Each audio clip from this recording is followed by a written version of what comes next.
Hello friends. Did you know that nearly 80% of those who watch my videos aren't subscribed?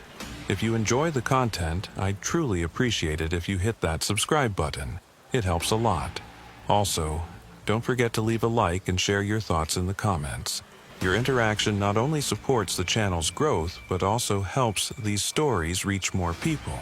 Thank you all for being here. By the way, where are you watching from? Let me know in the comments.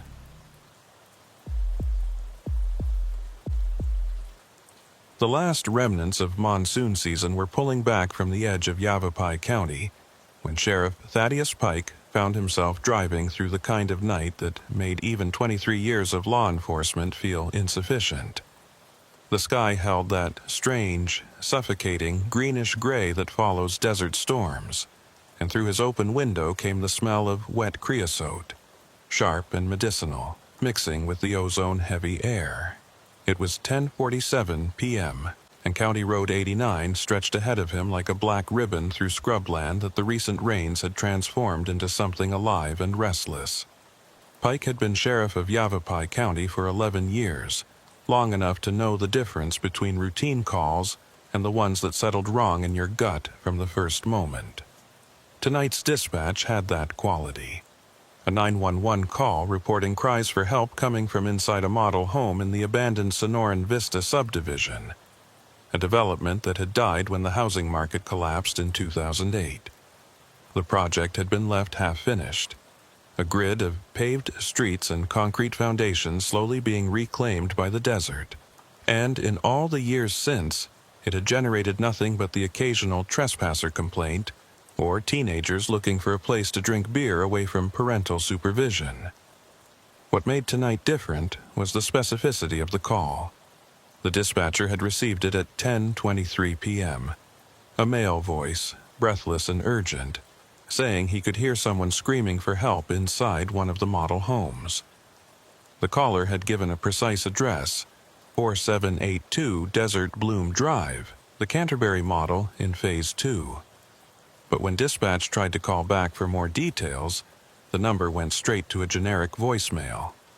No name, no callback. And when they ran the number through the system, it came back as a prepaid cell phone purchased 3 months ago at a Walmart in Prescott, registered to nobody. Pike had sent Deputy Juniper Salazar ahead while he finished up paperwork on a domestic disturbance call in Dewey. Salazar was young, only 26, but she had good instincts and didn't spook easily. She'd radioed in 12 minutes ago to confirm she was approaching the subdivision, and since then nothing. No updates, no requests for backup, just silence. Pike had tried raising her twice on the radio with no response, which was unusual enough to accelerate his Crown Victoria from a steady cruise to something approaching urgency. The turnoff to Sonoran Vista appeared suddenly in his headlights, marked by a sun-faded sign promising desert living at its finest, beneath a logo that featured a saguaro cactus and an improbable sunset. Pike slowed and turned onto what had been meant as the development's grand entrance, a wide boulevard called Saguaro Parkway, complete with decorative streetlights that had never been connected to power. His headlights swept across the empty street, catching the white lines of parking spaces for a shopping center that existed only as a concrete slab, and beyond that, the dark shapes of the model homes rising against the night sky. The subdivision covered maybe 80 acres, laid out in a geometric pattern that looked absurd now that nature was taking it back.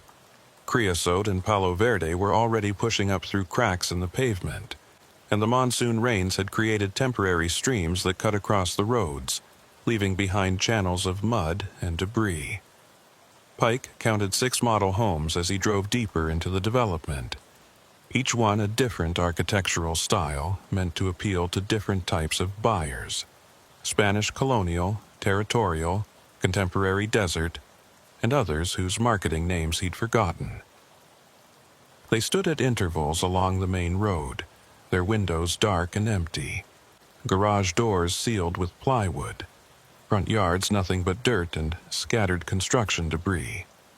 He spotted Salazar's patrol unit parked at an angle in front of the Canterbury model, a two-story territorial-style structure at the end of Desert Bloom Drive.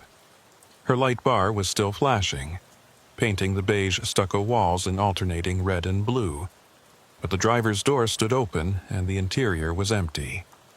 Pike pulled up beside her unit and killed his engine, reaching for his radio. "Dispatch, this is Sheriff Pike. I'm 10 to 23 at the Sonoran Vista subdivision. Deputy Salazar's vehicle is here, but I don't have eyes on her.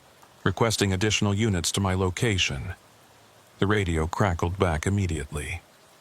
"Copy that, Sheriff. Deputy Zaragoza is 15 minutes out from Cordes Lakes. Do you want me to try raising Deputy Salazar again?" "Negative. I'm going to locate her now. Have Zaragoza come in code 2, no lights or sirens." Pike didn't want to announce law enforcement presence any more than Salazar's light bar already had, though he wasn't entirely sure why that instinct kicked in. Something about the scene felt staged. The open door, the running lights, the conspicuous absence of the deputy herself. He stepped out of his vehicle and immediately felt the temperature difference. The day had been hot, pushing toward 95 degrees, but the night had that desert quality of dropping fast once the sun disappeared. Maybe 70 degrees now, would probably hit 50 by dawn. The air smelled like wet earth and something else, something faintly chemical that might have been leftover construction materials or might have been something more recent. "Salazar," Pike called out, his voice carrying across the empty development. "Deputy Salazar, it's Sheriff Pike. Call out your location." Nothing came back except the sound of water dripping somewhere nearby and the distant cry of a coyote testing the night. Pike pulled his maglite from his belt and swept the beam across the Canterbury model. The structure was bigger than the others, probably 3,500 square feet, with a covered entryway and decorative ironwork over the windows that had been meant to suggest Old West elegance. The front door stood slightly ajar. Pike approached carefully, one hand on his service weapon, the flashlight held away from his body in his left hand. Basic officer safety. Don't silhouette yourself as a target. The door opened soundlessly when he pushed it, revealing a tiled entryway that led into a great room with a 2-story ceiling. His flashlight beam caught dust motes hanging in the air and revealed walls painted in a color that might have been called desert sand or adobe clay, something meant to evoke southwestern authenticity for buyers from California and Seattle. "Salazar," he called again, stepping inside. His boots crunched on grit and debris scattered across the tile, bits of drywall, construction paper, the small rocks the desert wind carries into every opening. The great room was empty except for a few pieces of staging furniture that someone had apparently decided weren't worth retrieving when the development failed. A couch missing its cushions, a dining table on its side, a floor lamp with no shade or bulb. Pike moved through methodically, checking the kitchen with its missing appliances and bare cabinet frames, then down a hallway that led to what would have been bedrooms. Each room was empty. Each closet contained nothing but air and that same faint chemical smell he couldn't quite place. He was climbing the stairs to the second floor when he heard it. A voice, distant and muffled, seeming to come from somewhere above or maybe behind the walls themselves. The words were indistinct, but the tone was clear. Distress, urgency, someone calling for help. Pike froze on the landing, listening. The voice came again, slightly clearer this time. "Help? Someone. Can't." The words dissolved into static or distance, he couldn't tell which. "Sheriff's Department," Pike called out. "Where are you? Call out again so I can locate you." Silence stretched for perhaps 10 seconds, long enough that Pike started to wonder if he'd imagined the voice. Then it came once more, and this time he could pinpoint the direction. Not from the second-floor rooms ahead of him, but from somewhere behind him, as if the speaker were back on the first floor or possibly outside the house entirely. Pike descended the stairs quickly, returned to the great room, and moved toward the back of the house where sliding glass doors led to what should have been a patio.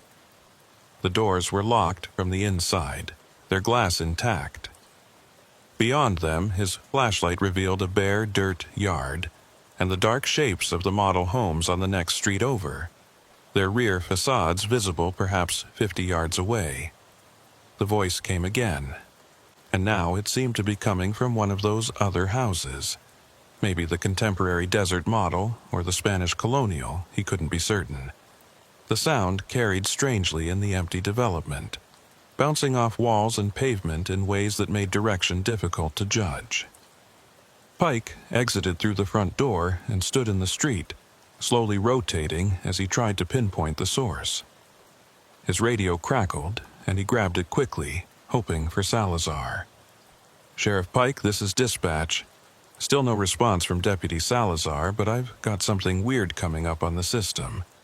That 911 call from earlier?" The cell tower data just came through, and it's showing the phone pinged off 3 different towers in sequence: Cordis Junction, Dewey, and Mayer, all within the same 2-minute window. Pike processed this information, frowning. Those 3 towers formed a triangle that covered maybe 40 square miles of territory. For a phone to ping off all 3 in 2 minutes meant either a technical glitch or the caller had been moving at an impossible speed. "What's the timestamp on those pings?" Pike asked. 10:23:47 p.m. for Cordis Junction, 10:24:32 for Dewey, 10:25:11 for Meyer. "Sheriff, there's no way someone drove that distance in under 2 minutes. The roads don't even connect directly."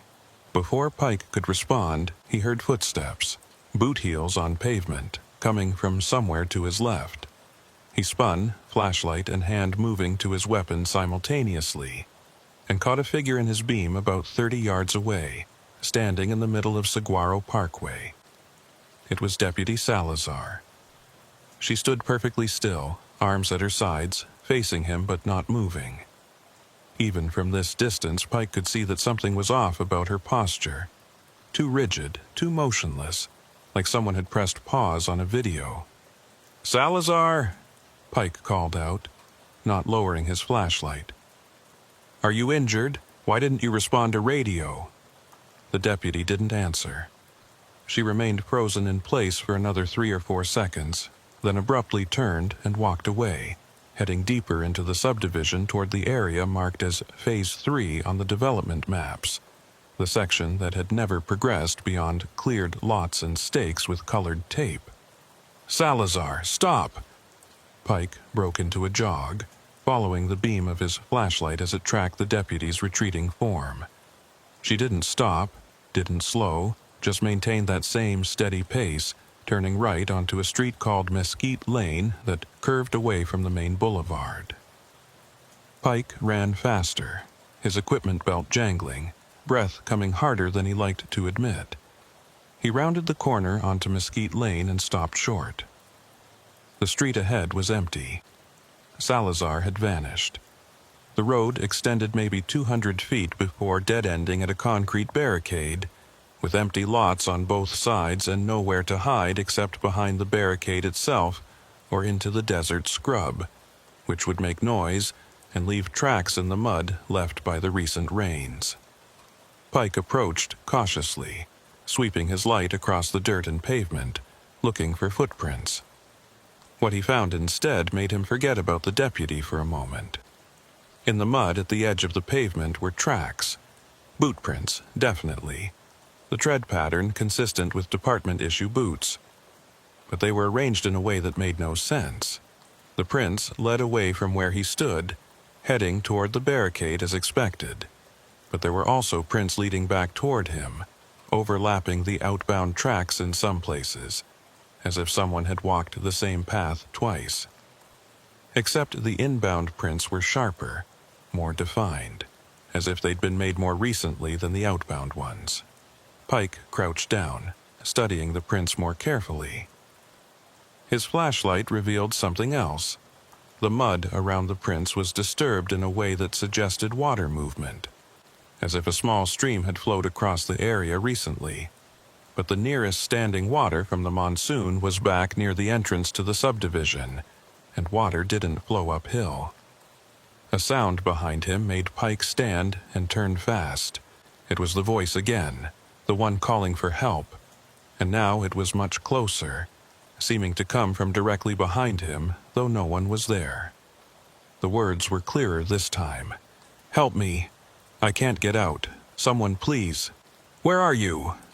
Pike called out, his voice sharper now, adrenaline making his pulse hammer. "Keep talking so I can find you." But the voice had already stopped, cut off mid-word as if someone had flipped a switch. In the silence that followed, Pike became aware of another sound, distant at first but growing closer. A vehicle engine approaching from the direction of the main entrance. His radio crackled. "Sheriff Pike, this is Deputy Zaragoza. I'm just entering the subdivision now. What's your 1020? Pike grabbed his radio, eyes still scanning the darkness around him. "I'm in Phase 3, Mesquite Lane. Zaragoza, have you seen Deputy Salazar? Is she with you?" A pause, then, "Negative, Sheriff. I haven't seen anyone. I'm coming to your location now." Pike waited, watching the glow of approaching headlights reflect off the model homes. Within a minute, Deputy Tully Zaragoza's patrol unit pulled up beside him, and the stocky, bearded deputy climbed out, his hand resting casually on his weapon. "Sheriff, what's going on? Dispatch said Deputy Salazar isn't responding." "She was here," Pike said, gesturing toward the empty street ahead. "I saw her standing right there, about 3 minutes ago. She walked toward this dead end and disappeared. No sign of her vehicle being moved, no response to radio, and I've got footprints here that don't make sense." Zaragoza pulled his own flashlight and examined the mud prints, his frown deepening as he studied them. "These look like they're going both directions at once. How does that happen?" "That's the question." Pike keyed his radio again. "Dispatch, this is Pike. I need you to try Deputy Salazar's cell phone directly, not just radio. Call it now and let me know if it connects." They waited in the darkness. 2 veteran law enforcement officers standing in an abandoned housing development, neither one willing to voice the thought that was forming in both their minds, that something was very wrong here, wrong in a way that didn't fit into any normal category of police work. The radio crackled back. "Sheriff, her cell phone is going straight to voicemail. But here's the weird thing. When I pinged it for location, it's showing at your current position. According to the cell tower, her phone is within 50 feet of where you're standing right now." Pike and Zaragoza looked at each other, then simultaneously began searching the immediate area, flashlights probing every shadow and hollow. They found nothing. No phone, no sign of Deputy Salazar, no explanation for why her cell would register as present when it clearly wasn't. "Sheriff," Zaragoza said slowly, his light fixed on something near the concrete barricade. "You need to see this." Pike joined him and found himself looking at another set of tracks. These ones appeared to be from a different type of shoe, maybe work boots or hiking boots, definitely not department issue. They led from the desert scrub on the left side of the road, approached the barricade, then seemed to double back on themselves in the same impossible way as Salazar's prints, the returning tracks sharper and more recent-looking than the outbound ones. "It's like people are walking backward in time," Zaragoza muttered, then immediately shook his head as if embarrassed by the thought. Pike didn't dismiss it, though. He'd seen enough strange things in over 2 decades of law enforcement to know that sometimes the impossible explanation was just the one you hadn't figured out how to make possible yet. But that didn't mean he believed in supernatural causes. There was always a rational explanation, even if it took time to find it. "Okay," Pike said, forcing his mind into analytical mode. "Let's think this through. The mud is disturbed around the tracks, suggesting water flow.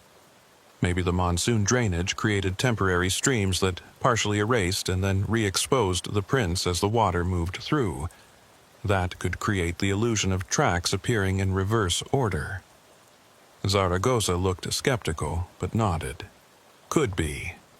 But that doesn't explain where Deputy Salazar went or why her phone is pinging here when it's not actually here. Cell tower triangulation isn't perfect, Pike said, though he didn't sound convinced by his own explanation.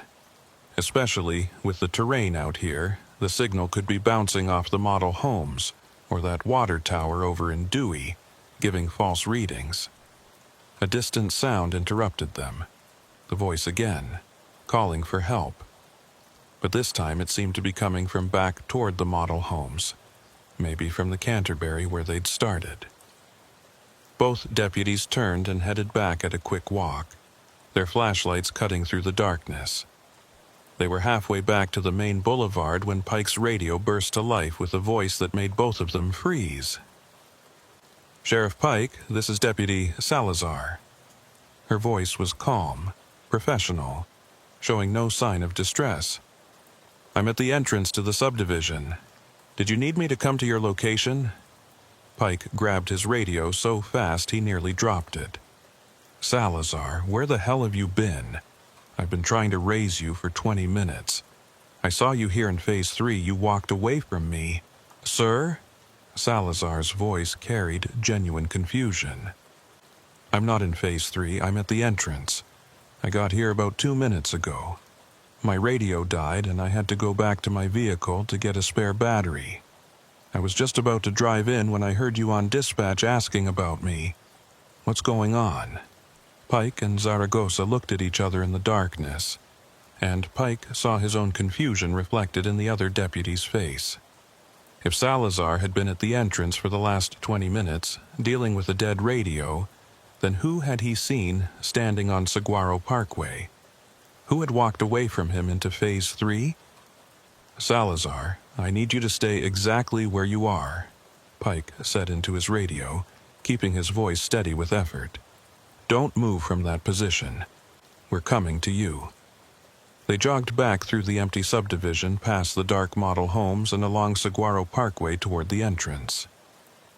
Pike's mind was racing, trying to construct a rational framework for what he'd seen, but every explanation he came up with collapsed under the weight of the physical impossibility. He'd seen someone in a deputy's uniform, standing in a deputy's stance, at a distance of maybe 30 yards with his flashlight directly on them. If it hadn't been Salazar, then who? And how had they disappeared so completely on a dead-end street with no cover?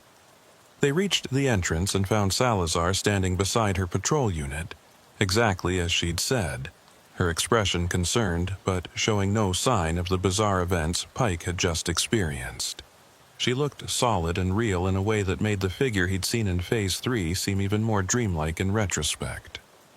"Sheriff, I'm sorry about the radio," she said immediately. "The battery light was showing green, but the thing just died on me. I should have—" "Not your fault," Pike interrupted. "Tell me exactly what you did when you got here, step by step." Salazar frowned but complied. "I arrived at 10:35, checked the Canterbury model home like the dispatch call indicated, cleared the first floor, was heading upstairs when my radio died. I spent maybe 5 minutes trying to get it working, then decided to go back to my vehicle for the spare. That's when I heard dispatch asking about me, so I grabbed the spare battery, got the radio working, and called in. I've been standing here for maybe 90 seconds. You didn't walk into Phase 3? Pike pressed. You didn't stand in the middle of Saguaro Parkway? No, sir. I haven't been past the model homes. Salazar's concern was deepening into something else, worry that her sheriff might be losing it. Did you see someone who looked like me? Pike didn't answer immediately. Instead, he walked back toward the Canterbury model, his flashlight sweeping the ground. The mud here was disturbed too. showing multiple sets of tracks, including ones that matched Salazar's boots.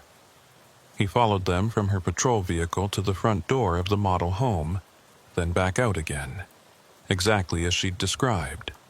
But there were other tracks too, similar but not quite identical, that led from the Canterbury to Saguaro Parkway and then toward Phase 3. "Someone else was here," Pike said finally. "Someone in boots similar to yours, Deputy. They went to the same place as you went, but their tracks."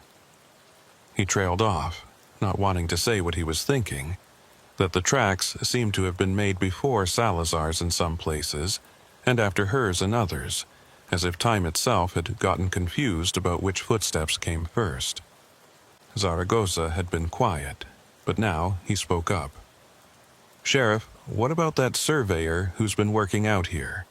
Eamon Lattimore. He's been doing assessments for the county, measuring the drainage problems. He might have been here recently, might have tracks that look similar."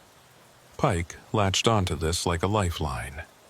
It was rational, explainable, the kind of solution police work was built on. "Good thinking. Dispatch, do you have contact information for Eamon Lattimore? I need to know if he was at Sonoran Vista today." The response came back within a minute. "Sheriff, I've got his cell. Want me to call him?" "Affirmative. Ask him if he was at the subdivision today or in the last week, and if so, what time he left." While they waited, the three deputies stood in the entrance to the failed development, their vehicles' light bars painting everything in mechanical colors that seemed wrong against the desert night. Pike found himself listening for the voice calling for help, but it had gone silent, as if whatever had been generating it had accomplished its purpose or lost interest. The radio crackled with dispatch again. "Sheriff, Lattimore says he was at the subdivision this morning. Left around 1 o'clock p.m. He was doing drainage measurements in Phase 2 and 3. He also says..." The dispatcher paused. "He says he found something weird in the mud near Phase 3, boot prints that seemed to be going backward like someone had been walking in reverse. He thought maybe it was just the drainage playing tricks, water washing the mud around." Pike closed his eyes briefly. So Lattimore had seen the impossible tracks too, had tried to rationalize them the same way Pike was trying to do now. But that didn't explain what Pike had seen. A figure in a deputy's uniform, standing and walking, and then vanishing on a dead-end street. "Dispatch, ask Lattimore one more thing," Pike said. "Ask him if he heard any voices while he was here, anyone calling for help." Another pause. Longer this time. Then, "Sheriff, he says yes. He heard what sounded like someone yelling for help, coming from one of the model homes. He searched for about 20 minutes but never found anyone. He figured it was acoustics, sound carrying from the highway or from one of the nearby properties, bouncing off all the empty structures."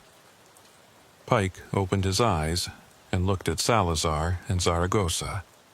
"We're not the first ones to experience this. Whatever's happening here has been happening since at least this morning, maybe longer." "So what do we do?" Salazar asked. That was the question, wasn't it? Pike thought. Standard procedure would be to secure the scene, call in additional resources, maybe request assistance from the state police or even the FBI if it looked like something criminal. But how did you investigate something that didn't follow physical laws? How did you write a report about footprints that existed in the wrong temporal order, and a voice that came from nowhere, and a figure that looked like your deputy, but wasn't? "We document everything," Pike said finally. "We photograph these tracks before the wind or weather changes them any further. We get statements from Lattimore about what he saw and heard. We review the 911 call recording with audio analysis, and we figure out a rational explanation, because there is always a rational explanation, even when it doesn't feel like it." But as he said those words, standing in the entrance to an abandoned subdivision that had been built on dreams and abandoned to the desert, Pike felt the certainty he'd carried for 23 years of police work beginning to crack.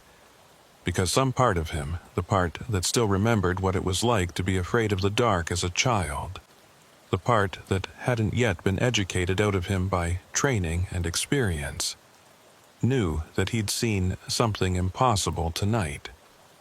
And that impossible thing had been wearing a deputy's uniform and walking backward through time. Sheriff Thaddeus Pike didn't sleep that night. He sat in his office at the county building in Prescott Valley, the fluorescent lights humming overhead, reviewing the photographs Deputy Zaragoza had taken of the footprints at Sonoran Vista. The images showed exactly what Pike remembered: boot tracks that appeared to move in contradictory directions, the returning prints somehow sharper and more recent than the outbound ones, as if physics had decided to run backward for a few crucial moments. He'd labeled each photograph carefully, noting the location, the direction of travel, the depth of the impression in the mud. It was good police work, methodical and thorough, but it documented something that shouldn't exist. At 3:47 a.m., Pike gave up pretending he might rest and instead pulled the audio file of the original 911 call.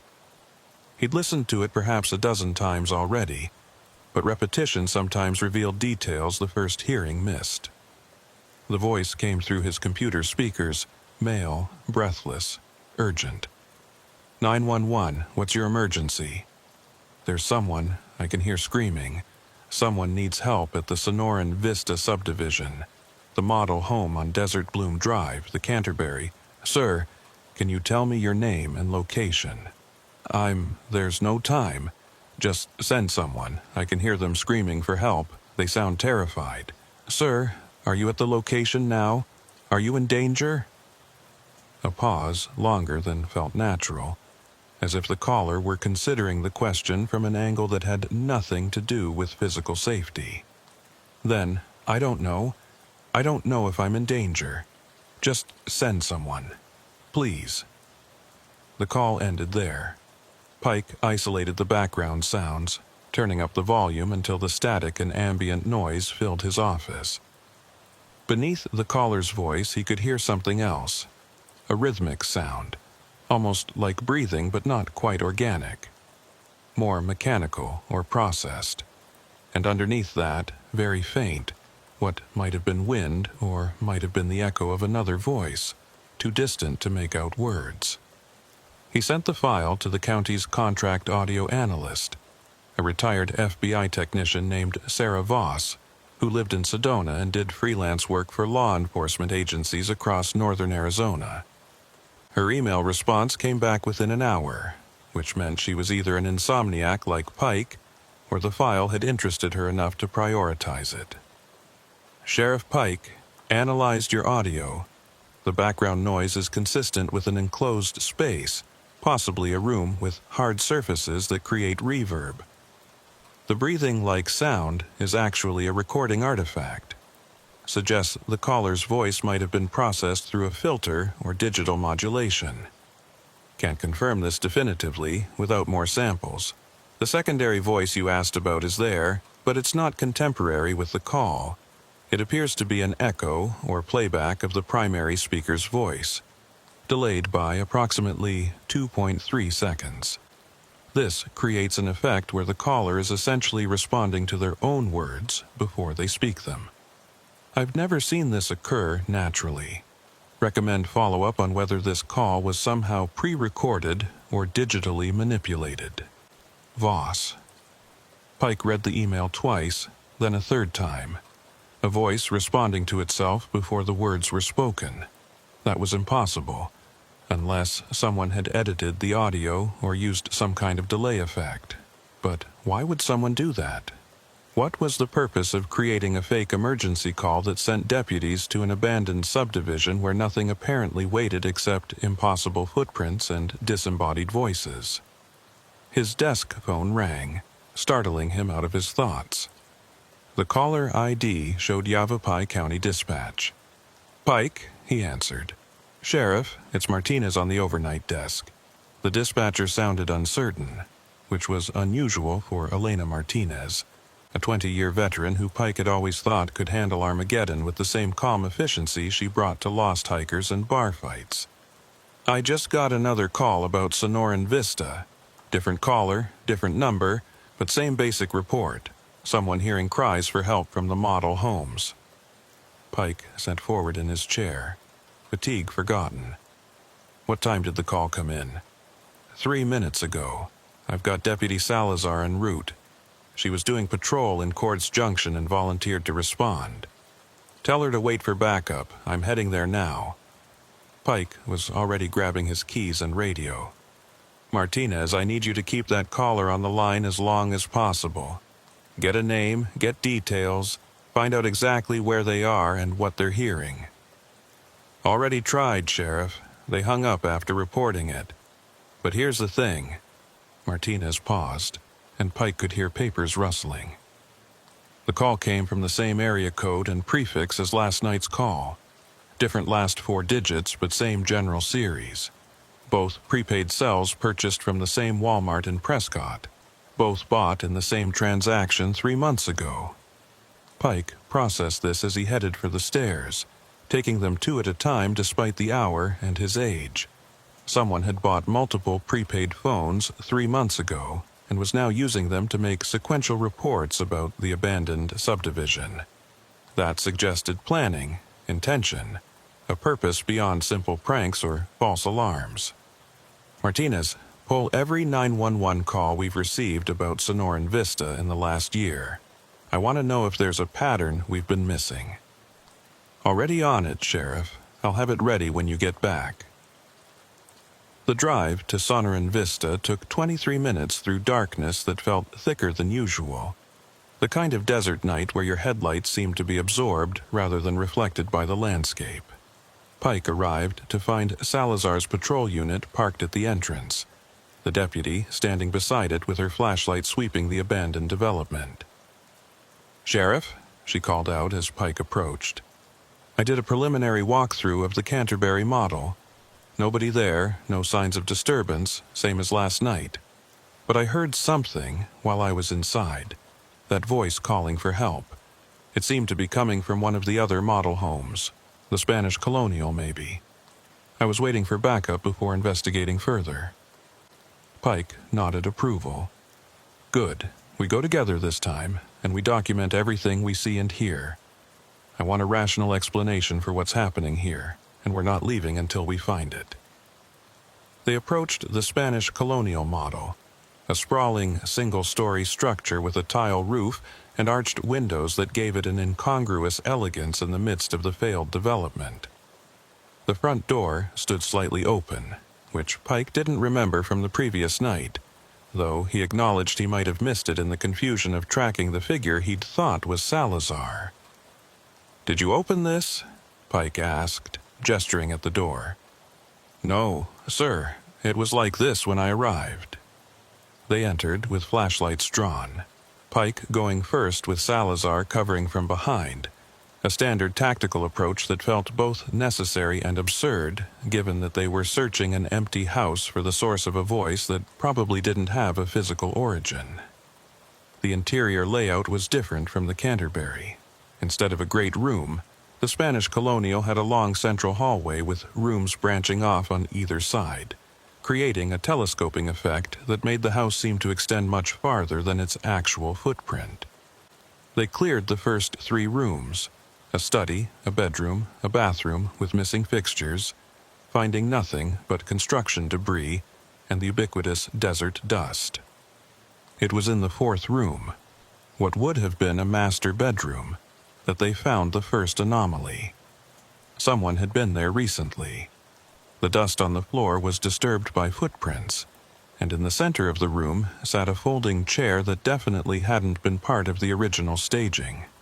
On the chair lay a cell phone, its screen dark, and beside it a handwritten note on lined paper torn from a standard spiral notebook. Pike approached carefully, pulling latex gloves from his pocket before touching anything. He picked up the note and read it aloud for Salazar's benefit. "Time moves different here. You've already found this. You will find this. You are finding this. All three at once.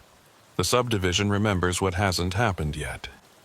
The handwriting was neat, almost compulsively precise, each letter formed with mathematical uniformity. Pike examined the cell phone next. A cheap, prepaid model, the same brand as the ones used to make the 911 calls. When he pressed the power button, the screen lit up showing a call log with a single outgoing call made at 3:44 a.m. to Yavapai County 911. The second call, the one that had brought them back here. "Bag these as evidence," Pike told Salazar, who was already pulling out evidence bags from her duty belt. "I want fingerprints on both items, and I want the phone's data extracted." "Sheriff," Salazar said quietly, her flashlight fixed on the wall behind the folding chair. "Look at this." Pike turned and felt something cold settle in his stomach. On the wall, written in what appeared to be mud or clay, were numbers, coordinates in the format used by surveyors and GPS systems. But these coordinates didn't correspond to any location in Arizona that Pike recognized. The latitude was too high, placing the location somewhere in the Pacific Northwest, and the longitude was several degrees off from any local landmark. Beneath the coordinates was another line of text, this one written in the same mud. Phase 3 Mesquite Lane, 4:17 a.m. Be there or you already were. Pike checked his watch, 4:03 a.m.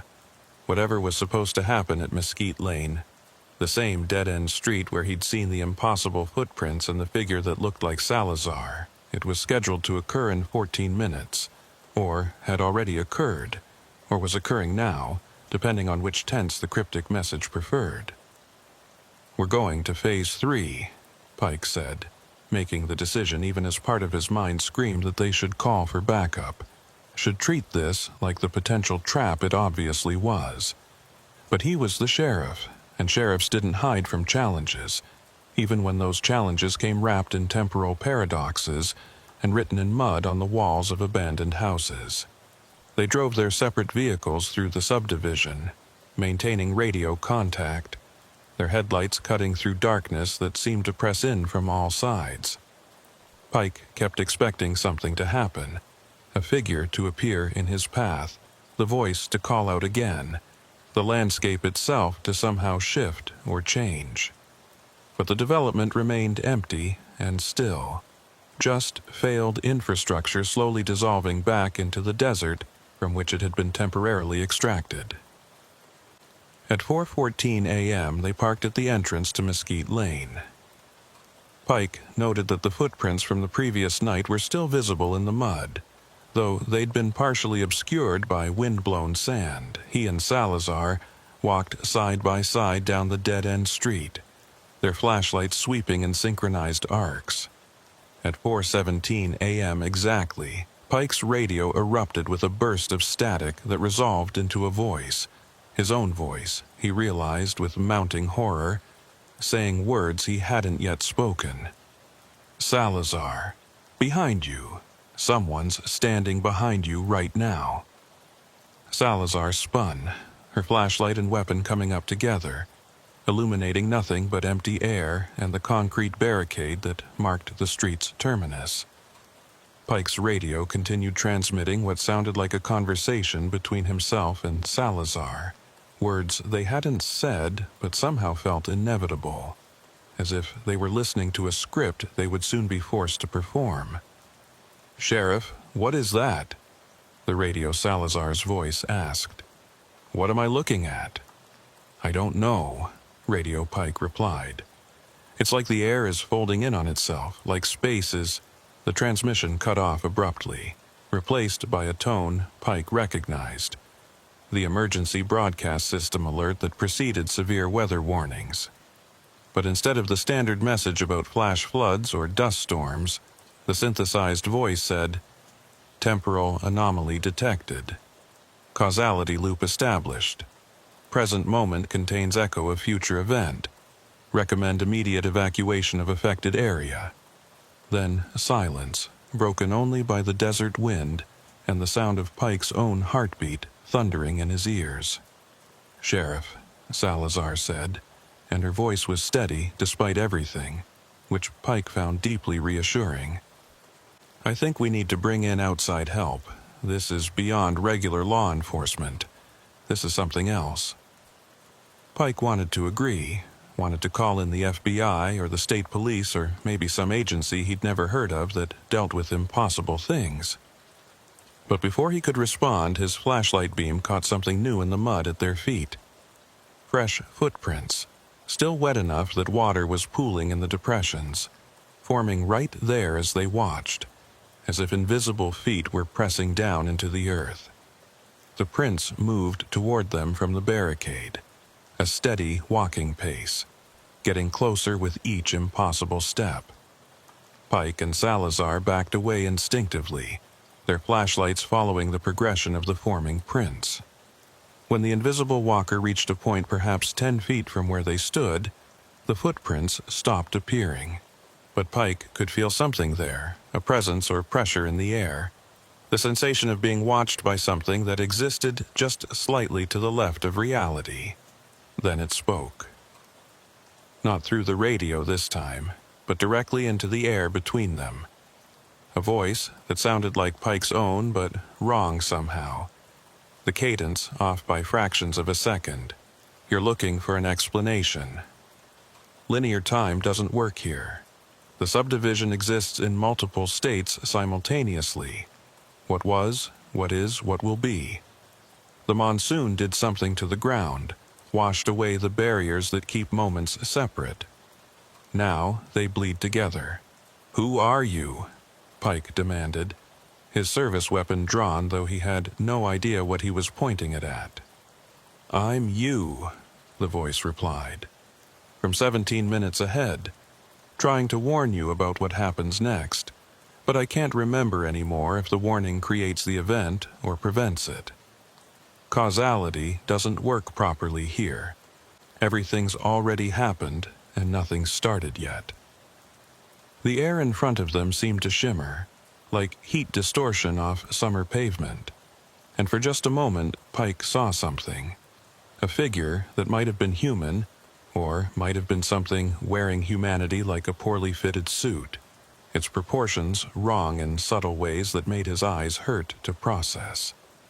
Then, Surveyor Eamon Lattimore's voice crackled over the radio, cutting through the impossible moment. Sheriff Pike, this is Lattimore. I know it's early, but I just got home from an out-of-town job and checked my messages. You called asking about the subdivision.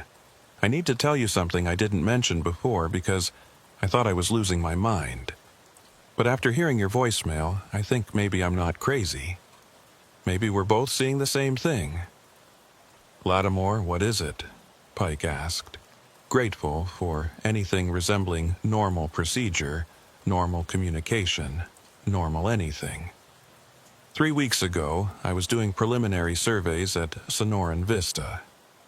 This was before the monsoon, before all the rain. I found something in one of the half-built basements in Phase 3, geological samples that didn't make sense. The rock strata were wrong. Layers that should take millions of years to form were jumbled together, limestone over granite over sandstone, all in the wrong order. I sent samples to the university in Flagstaff. Their geologist called me yesterday, said the samples show evidence of extreme temporal compression, like time itself had been subjected to intense pressure. He asked me where I'd found them. I told him at Sonoran Vista, and he laughed, said that was impossible. That kind of geological formation couldn't exist in Arizona, and definitely not in a location that was surveyed extensively before construction began. Pike's mind raced, trying to connect this information to everything else. The impossible footprints, the voices echoing from the future, the cell tower data showing phones in multiple locations simultaneously. Lattimore, can extreme temporal compression affect more than just rock? Can it affect time itself? A long pause. Sheriff, I'm a surveyor, not a physicist. But the geologist I spoke to said if temporal compression were possible in an active sense, not just as a geological record, you'd have areas where past, present, and future exist simultaneously. You'd have causality loops, events that cause themselves, effect preceding cause. You'd have a subdivision that remembers what hasn't happened yet. Pike finished, recalling the note they'd found. Lattimore, I need you to contact that geologist again. I need to know if there's a way to stabilize or neutralize this kind of phenomenon. I'll try, but Sheriff, that university geologist, he died 3 weeks ago in a car accident on his way to Sonoran Vista, according to the police report. He was coming here to collect more samples when he lost control on Highway 89 and went off the road. They found his vehicle, but his body was never recovered. The connection clicked in Pike's mind with the weight of certainty. Another disappearance connected to the subdivision, another loose end that didn't quite resolve. How many others had there been over the years since the development was abandoned? How many people had encountered the temporal anomaly and either vanished into it or fled from it, too frightened to report what they'd experienced? Lattimore, send me everything you have on the geological samples and the geologist's analysis, and stay away from Sonoran Vista. That's an order, not a request. Already planning on it, Sheriff? Good luck. The radio fell silent, and Pike became aware that the shimmer in the air had faded, taking with it the presence of whatever had been standing invisibly in front of them. The footprints stopped forming. The subdivision settled back into ordinary darkness, ordinary abandonment, as if the past few minutes had been a temporary glitch in reality's programming. We're leaving, Pike told Salazar. Now, before anything else happens. They retreated to their vehicles, neither speaking about what they'd witnessed, as if putting it into words might somehow make it more real or invoke it again. Pike drove back through the subdivision faster than safety recommended, eager to put distance between himself and whatever temporal anomaly lurked in the failed development. It was only when he reached the entrance and looked back in his rearview mirror that he saw it. The Canterbury model home's windows were lit from within, warm yellow light spilling out as if someone had turned on lamps and was moving from room to room. But the subdivision had never had power connected, had never progressed beyond basic infrastructure before the money ran out. Pike grabbed his radio to call Salazar, to tell her to look back, to confirm he wasn't hallucinating. But before he could speak, all the lights in the model homes went out simultaneously, and in the darkness that followed, he could have sworn he heard his own voice, distant and distorted, calling for help from somewhere deep inside Phase 3. He drove away without looking back again, his hands gripping the steering wheel tight enough to make his knuckles ache.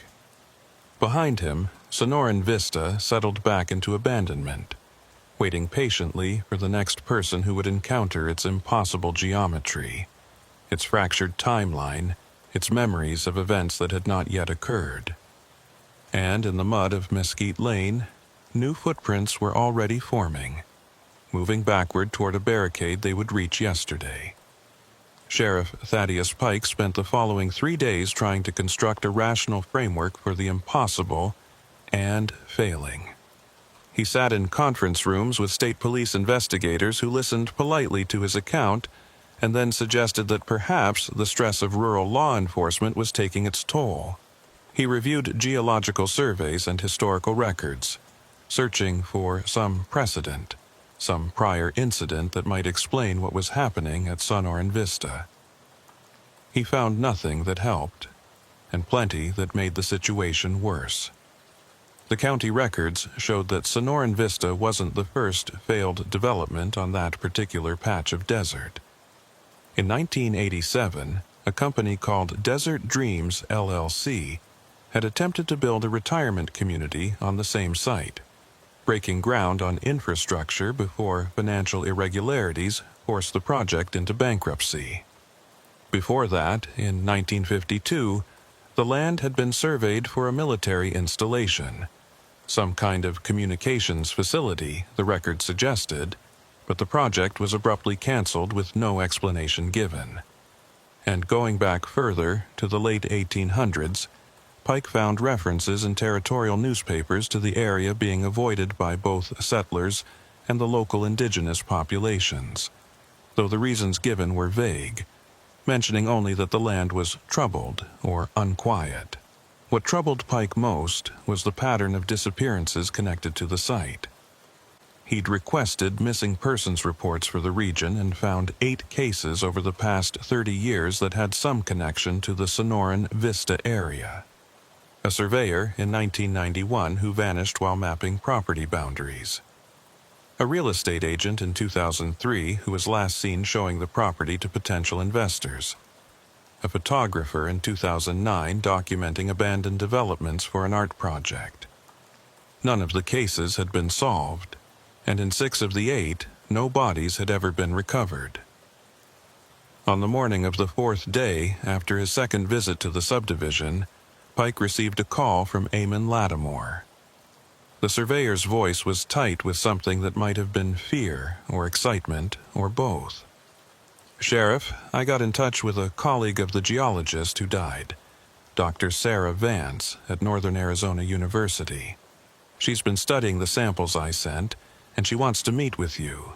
She says what she's found is significant, but she won't discuss it over the phone. She's driving down from Flagstaff this afternoon and asked if you could meet her at my office around 3 p.m.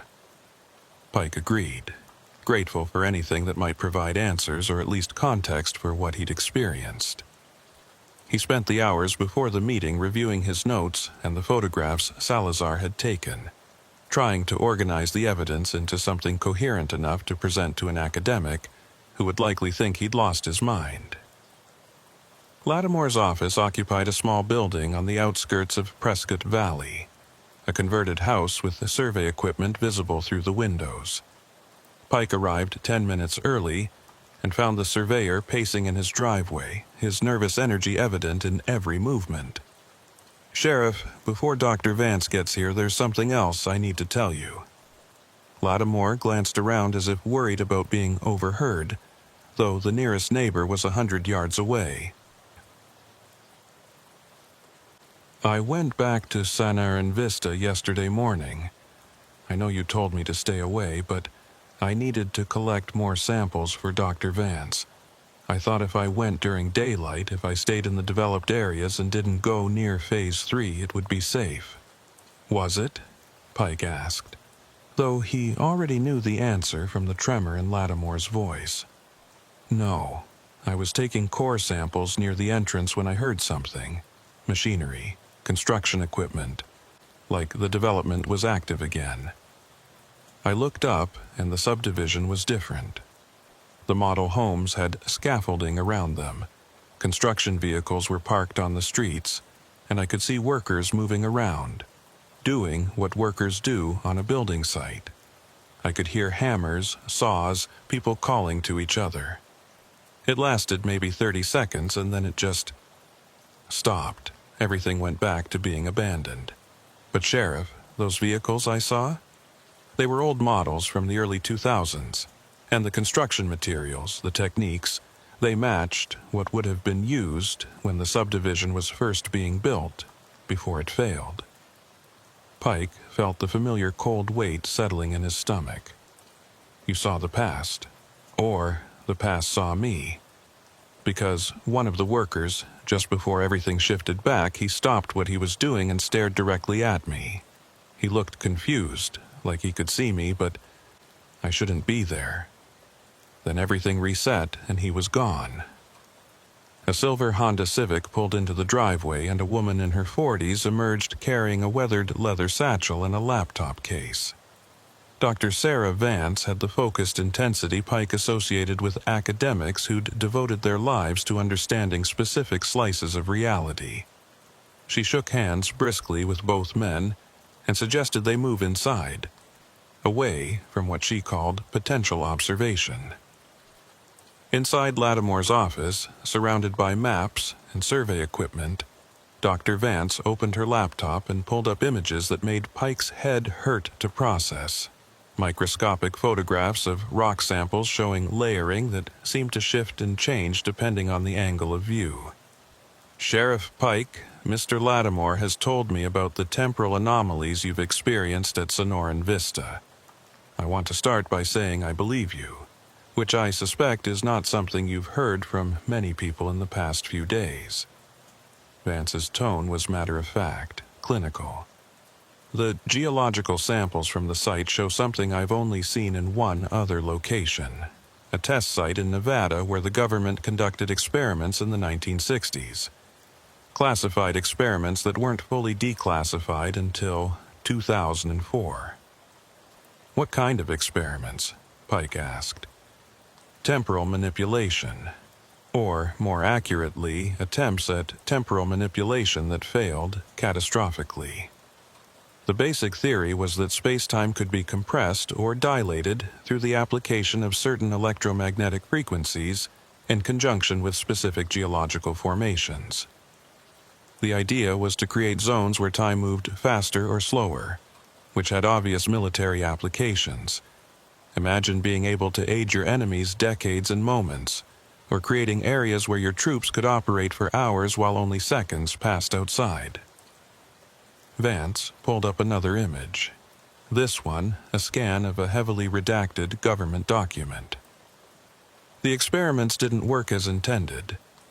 Instead of creating controlled temporal zones, they created what the researchers called causal fractures, areas where causes and effect became decoupled, where past, present, and future existed simultaneously.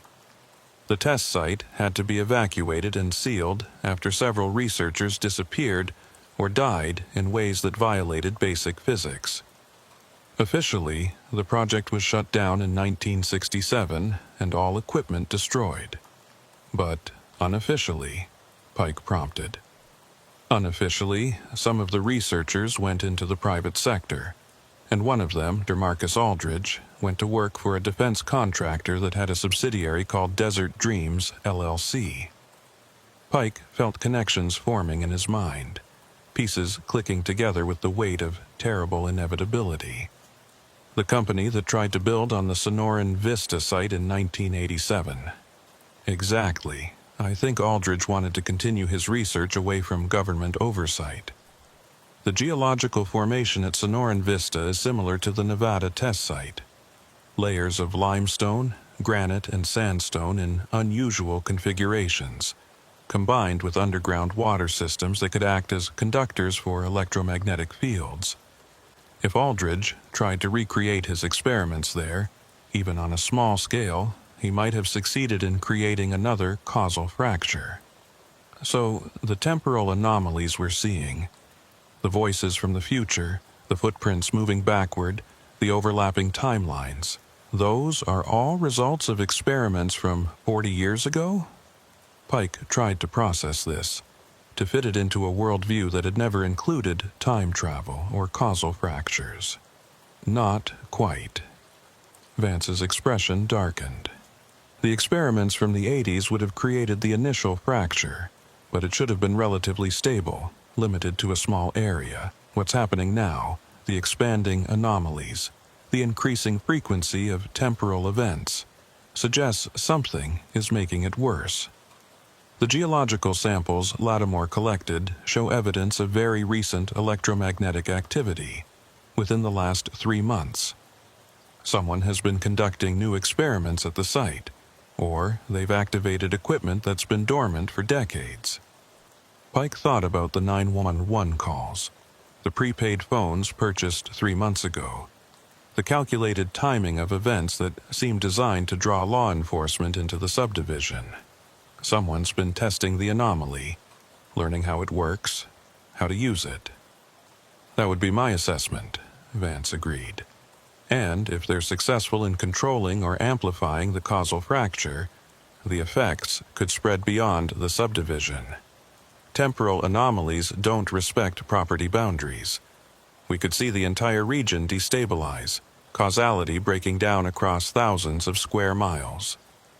Lattimore had been quiet, but now he spoke up, his voice strained. "Dr.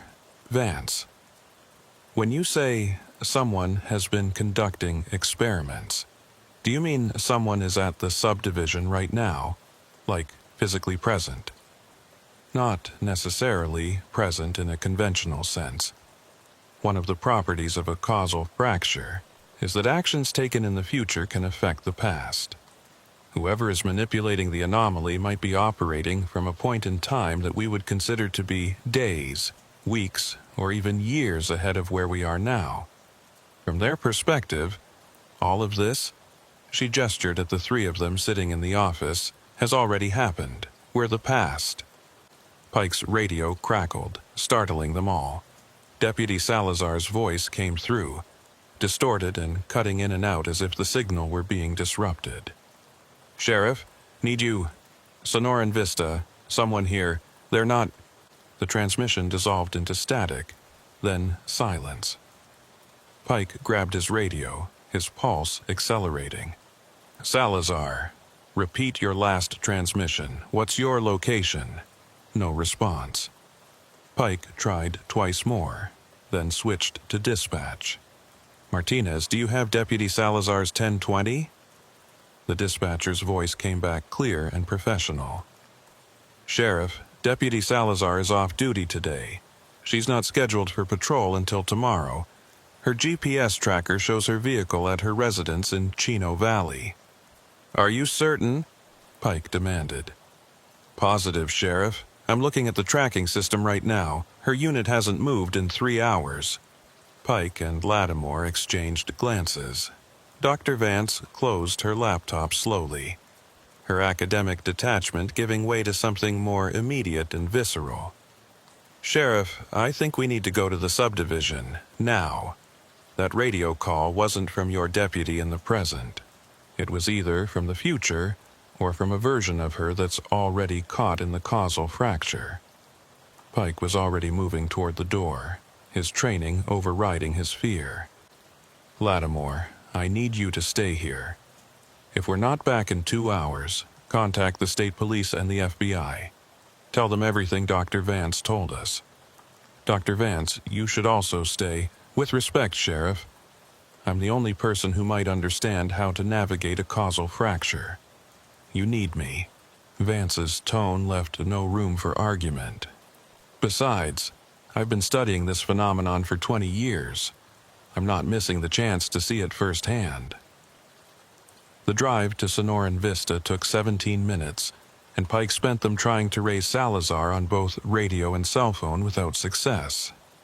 Dr. Vance sat in the passenger seat, her laptop open, reviewing what she called theoretical navigation protocols for temporally unstable zones, which struck Pike as the kind of thing that shouldn't exist outside of science fiction novels.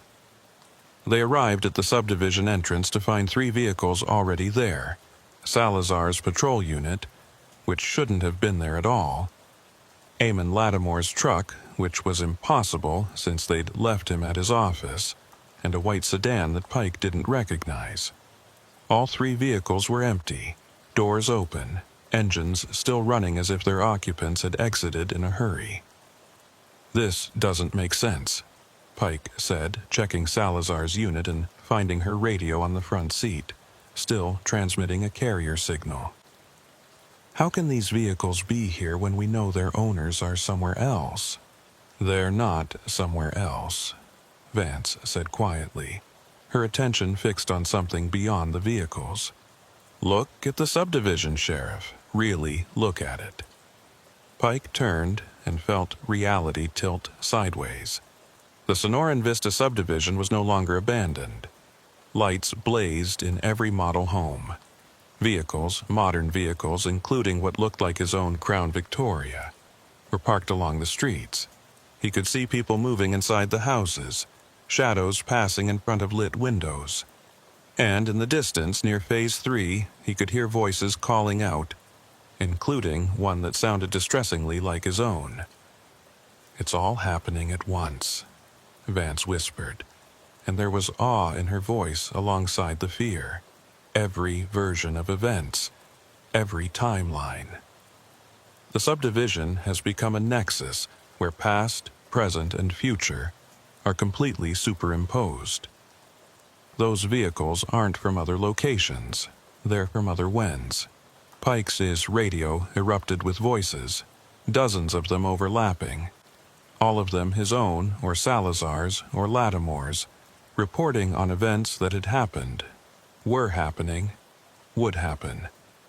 He heard himself calling for backup at a timestamp 3 days in the future. He heard Salazar reporting a body found in Phase 3 during a blizzard, though Yavapai County rarely saw snow.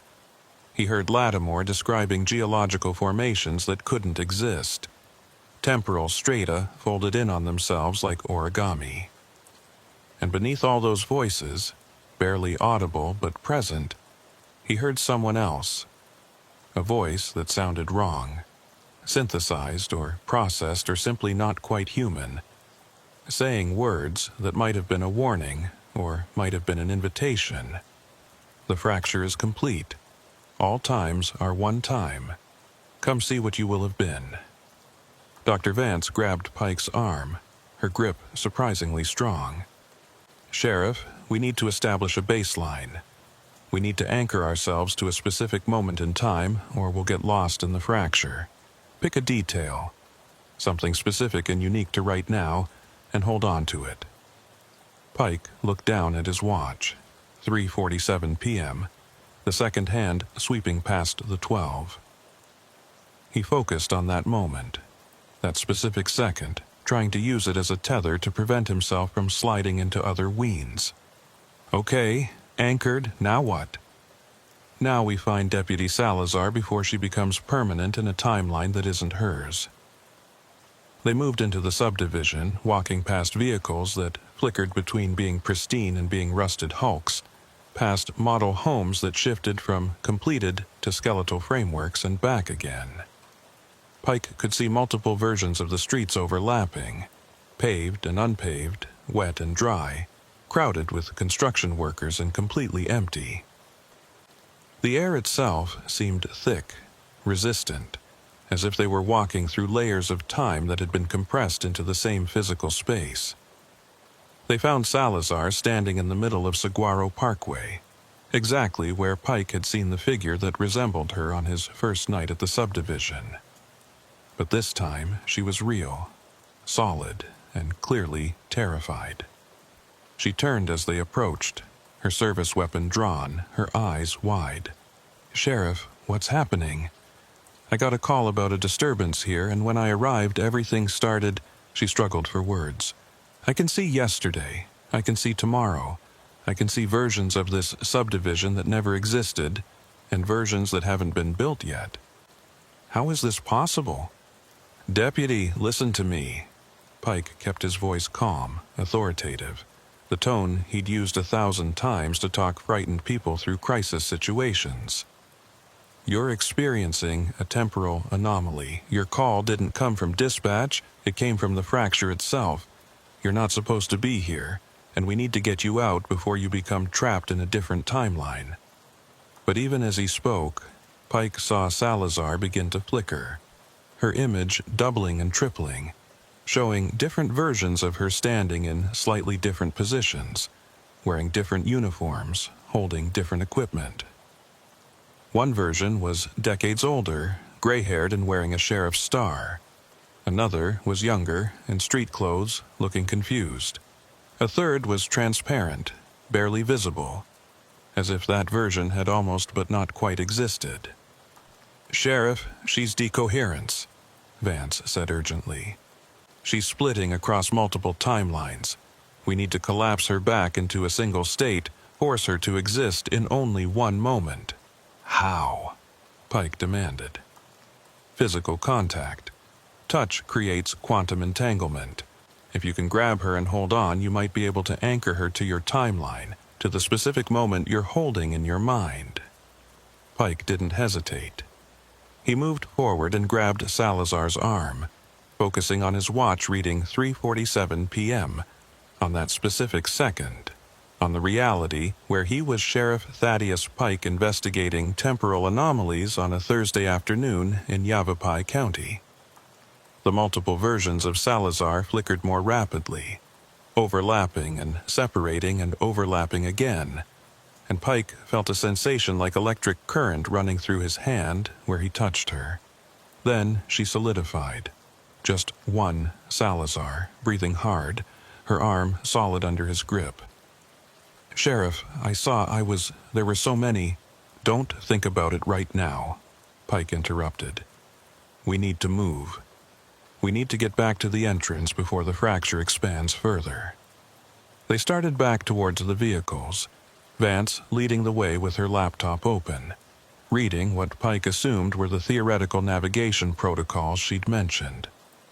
But they'd only gone 20 yards when Pike heard footsteps behind them. Not the echo of their own steps, but different footsteps, multiple sets, coming from the direction of Phase 3. He turned and saw figures emerging from the darkness where Mesquite Lane intersected with Saguaro Parkway. At first, Pike thought it was more temporal doubling, multiple versions of the same person. But as the figures came closer, he realized with mounting horror that each one was unique. They wore different clothes from different eras, some in modern gear, others in styles from decades past. Some looked solid and real, others were transparent, ghost-like. And all of them were walking with that same steady, purposeful pace toward Pike's group. "Those are the disappearances," Vance said, her voice barely above a whisper. "The people who got caught in the fracture over the years. They're trapped here, existing in all timelines simultaneously, unable to return to their original wins." The figure in front, a man in a surveyor's vest from the 1990s, stopped about 15 feet away and spoke, though his mouth didn't quite sync with the words, as if he were operating on a fractional delay from reality. "You shouldn't have come here. The fracture consumes. It integrates. Soon you'll be like us, everywhere and every when and nowhere and never when. Time without sequence, existence without progression." Pike's hand moved to his service weapon, though he had no idea what he would shoot at or how bullets could stop something that didn't fully exist in conventional space-time. "We're leaving. Don't try to stop us." "Leaving?" The surveyor tilted his head at an angle that was wrong, too far, as if his neck had more joints than it should. "You don't understand. You've already left. You've never arrived. You're always leaving and always arriving. The fracture makes all states true." More figures emerged from Phase 3, from the model homes, from the shadows between light and dark. Pike recognized some of them from the missing persons reports he'd reviewed. The real estate agent from 2003, the photographer from 2009, others whose faces matched old photographs but whose presence here was impossible. "Dr. Vance," Pike said carefully, "I'm open to suggestions." Vance was typing rapidly on her laptop, her face illuminated by the screen's glow. "The fracture is stabilizing around us. It's trying to integrate us into its temporal matrix. I might be able to create a localized counter-frequency, something to push back against the causal breakdown, but I'd need—" A loud crack split the air, like a thunderclap, but sharper, more focused. The figures from Phase 3 froze in place, and the subdivision itself seemed to shudder, reality rippling like water disturbed by a stone. Pike looked toward the source of the sound and saw a new figure standing near the contemporary desert model home. A man in his 70s wearing a suit that looked both decades old and brand new, carrying what appeared to be some kind of electronic device covered in dials and readouts. "Dr. Aldridge," Vance breathed. "That's Marcus Aldridge, the researcher from the Nevada Project." The old man smiled, though the expression held no warmth. "Dr. Vance." "Sheriff Pike." "Deputy Salazar." "I've been expecting you." "Well, I've already met you, and I will meet you." Time makes simple introductions complicated, doesn't it? You did this, Pike said, pieces falling into place. You created the fracture in the 80s, and you've been maintaining it, studying it. The 911 calls, the breadcrumb trail of anomalies, that was all you, drawing us here. Drawing you here, drawing you there, drawing you to when? Aldridge moved closer, his gait steady despite his apparent age. The Nevada project failed because we tried to control time. But I realized the secret isn't control, it's integration. Become part of the fracture, exist in all moments simultaneously, and you achieve something close to immortality. I've been alive in this subdivision since 1907, and will be alive here until 2047, and am currently alive in all the years between and beyond. The fracture isn't a trap, Sheriff. It's transcendence. Pike saw Salazar's hand moving toward her weapon and shook his head slightly. Shooting a man who existed in multiple timelines simultaneously seemed like an excellent way to make things worse. Dr. Aldridge, the fracture is expanding. If it continues, it could affect the entire region. Thousands of people could be caught in it. Millions, Aldridge corrected pleasantly. The expansion is accelerating exponentially. By next week, the fracture will encompass Prescott Valley. By next month, all of Yavapai County. By next year, well, by next year is already here, isn't it? I'm living in next year right now. And the year after, and the year after that. Dr. Vance stepped forward, her academic composure cracking. You're insane. You've created a causal cancer that will spread until it collapses the entire regional space-time continuum. Everyone caught in it will end up like those, she gestured at the frozen figures from Phase 3, trapped in temporal superposition, unable to die but unable to truly live. You say cancer, I say evolution. Aldridge held up his device. This is a temporal harmonizer, an improved version of what we used in Nevada. It doesn't just create fractures, it controls them, shapes them, directs them. I've been using it to perform experiments testing how human consciousness adapts to non-linear existence. The results have been fascinating. Would you like to see? He pressed a button on the device, and reality folded. Pike experienced the next 17 seconds from multiple angles simultaneously. He saw himself standing beside Salazar and Vance, saw himself running toward Aldridge, saw himself already having tackled the old man and wrestled away the device, saw himself failing and being absorbed into the fracture. All versions were equally real, equally immediate, and the contradiction of experiencing mutually exclusive events at the same time threatened to shred his sanity. Then Dr. Vance's voice cut through the chaos, sharp and commanding. Sheriff, focus on your anchor, the specific moment. Force yourself into one timeline.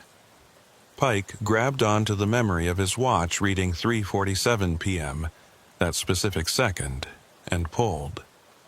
The multiple versions of himself collapsed back into singularity with a sensation like being turned inside out and back again. He stood once more beside Vance and Salazar, his heart hammering, his mind struggling to process what he'd just experienced. Aldridge was laughing, delighted by their confusion. You see, consciousness can navigate the fracture. With practice, with training, you can learn to exist intentionally across multiple timelines. You could see every version of events, make every choice, experience every possible outcome. Why settle for one life when you can have infinite lives? Because infinite lives means no life at all, Vance shot back. You haven't achieved transcendence, Dr. Aldridge. You've achieved dissolution. You're not one person experiencing multiple timelines. You're fragments of a person scattered across time, each fragment thinking it's the original. You've destroyed yourself, and you're trying to destroy everyone else to avoid being alone in your fractured existence. Something in Aldridge's expression shifted. the confidence wavering for just a moment. In that moment, Pike saw not a mad scientist drunk on power, but a frightened old man who had made a terrible mistake decades ago and had spent the years since trying to convince himself it had been worth it. Then the moment passed, and Aldridge's smile returned. "Dr. Vance, I'm offering you a gift. All of you. Integration into the fracture. No more death, no more aging, no more being trapped in a single moment's progression toward entropy. Just eternal now. Eternal here, eternal you, across all possible yous." "No," Pike said simply. "We're leaving, and we're finding a way to seal this fracture before it expands further." "You can't seal it. I won't allow it." Aldridge raised the harmonizer again. "And I don't need your permission to integrate you. The fracture responds to my commands now. I just have to—" A gunshot cracked through the subdivision, and Aldridge's chest blossomed red. He looked down at the wound with an expression of mild surprise, then looked up at Deputy Salazar, who had her service weapon extended in a two-handed grip, her face set in hard lines. "I'm not interested in transcendence," Salazar said flatly, "and I'm not going to watch you turn my sheriff into temporal fragments." Aldridge stumbled backward, dropping the harmonizer. But instead of falling, he seemed to multiply, his image splitting into dozens of versions that each reacted to the gunshot differently. Some collapsing, some staying upright, some fading away, some becoming more solid. And from each version came a different response. Voices overlapping in a grotesque chorus. "You can't kill me. I'm already dead. I haven't been born yet. I'm dying in 1987. I'm ascending in 2047. You've made me stronger. You've made me weaker. You've done nothing. You've done everything." The harmonizer lay on the pavement between them, still active, its readouts flickering through sequences of numbers that Pike's brain couldn't process. Dr. Vance lunged for it, her hands closing around the device even as the multiple versions of Aldridge reached for it, too. There was a moment of struggle, temporal images overlapping and separating, and then Vance did something to the controls that made the device emit a high-pitched whine that seemed to come from every direction at once. The fracture responded immediately. The subdivision began to shake, not physically, but temporally. Pike could see decades cycling past in moments, the development being built and abandoned and built again and falling to ruins and being reclaimed by desert in a loop that accelerated with each repetition. The figures from Phase 3 were pulled backward toward Mesquite Lane, their transparent forms fading as they were yanked deeper into whatever temporal nowhere they'd been trapped in. The multiple Aldridges collapsed back into a single version. The wounded old man now looking confused and frail, his certainty gone. "What did you do?" he whispered to Vance.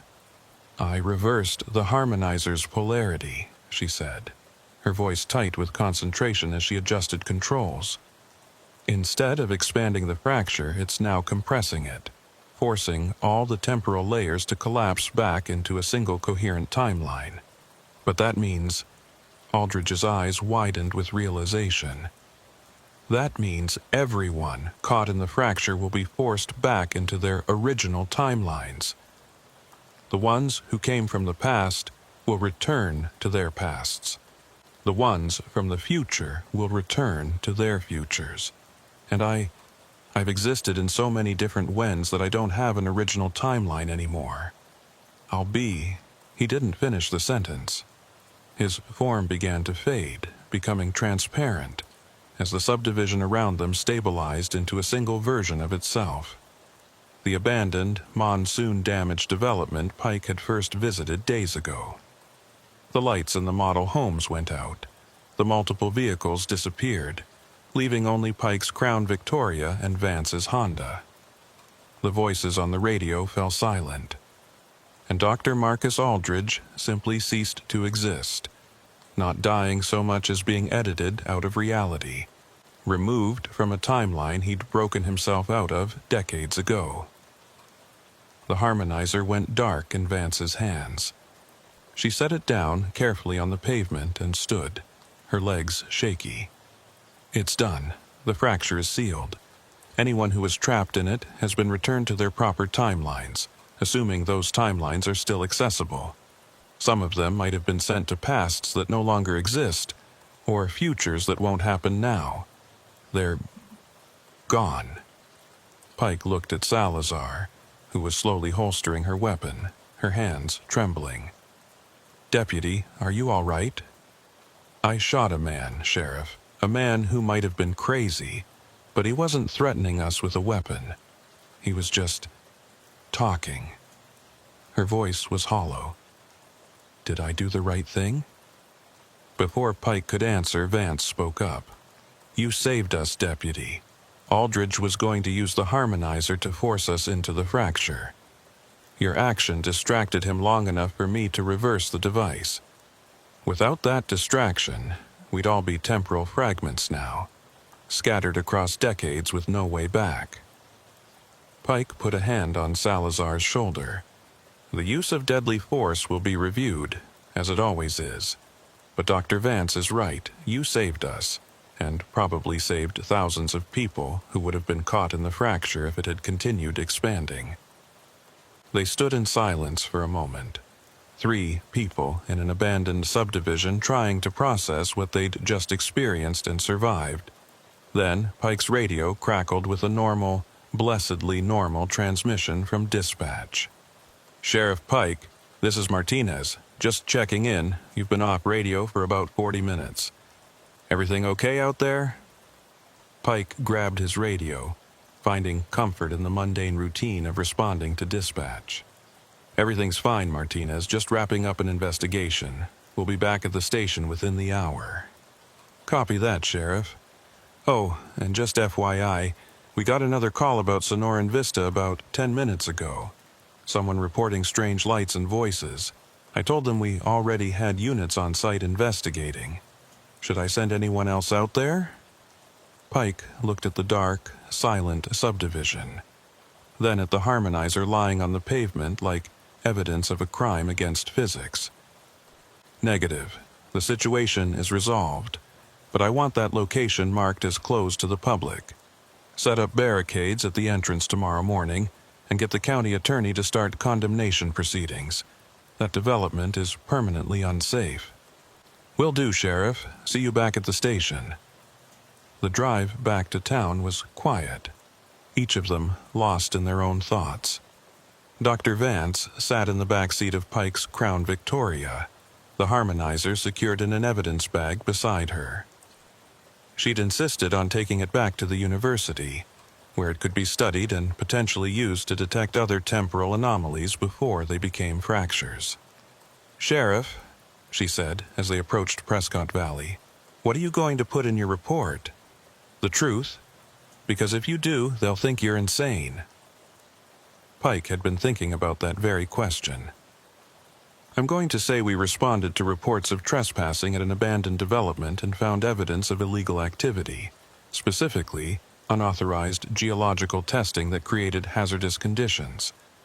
I'm going to recommend the site be condemned and sealed, and I'm going to file the harmonizer as evidence under seal, accessible only to authorized personnel."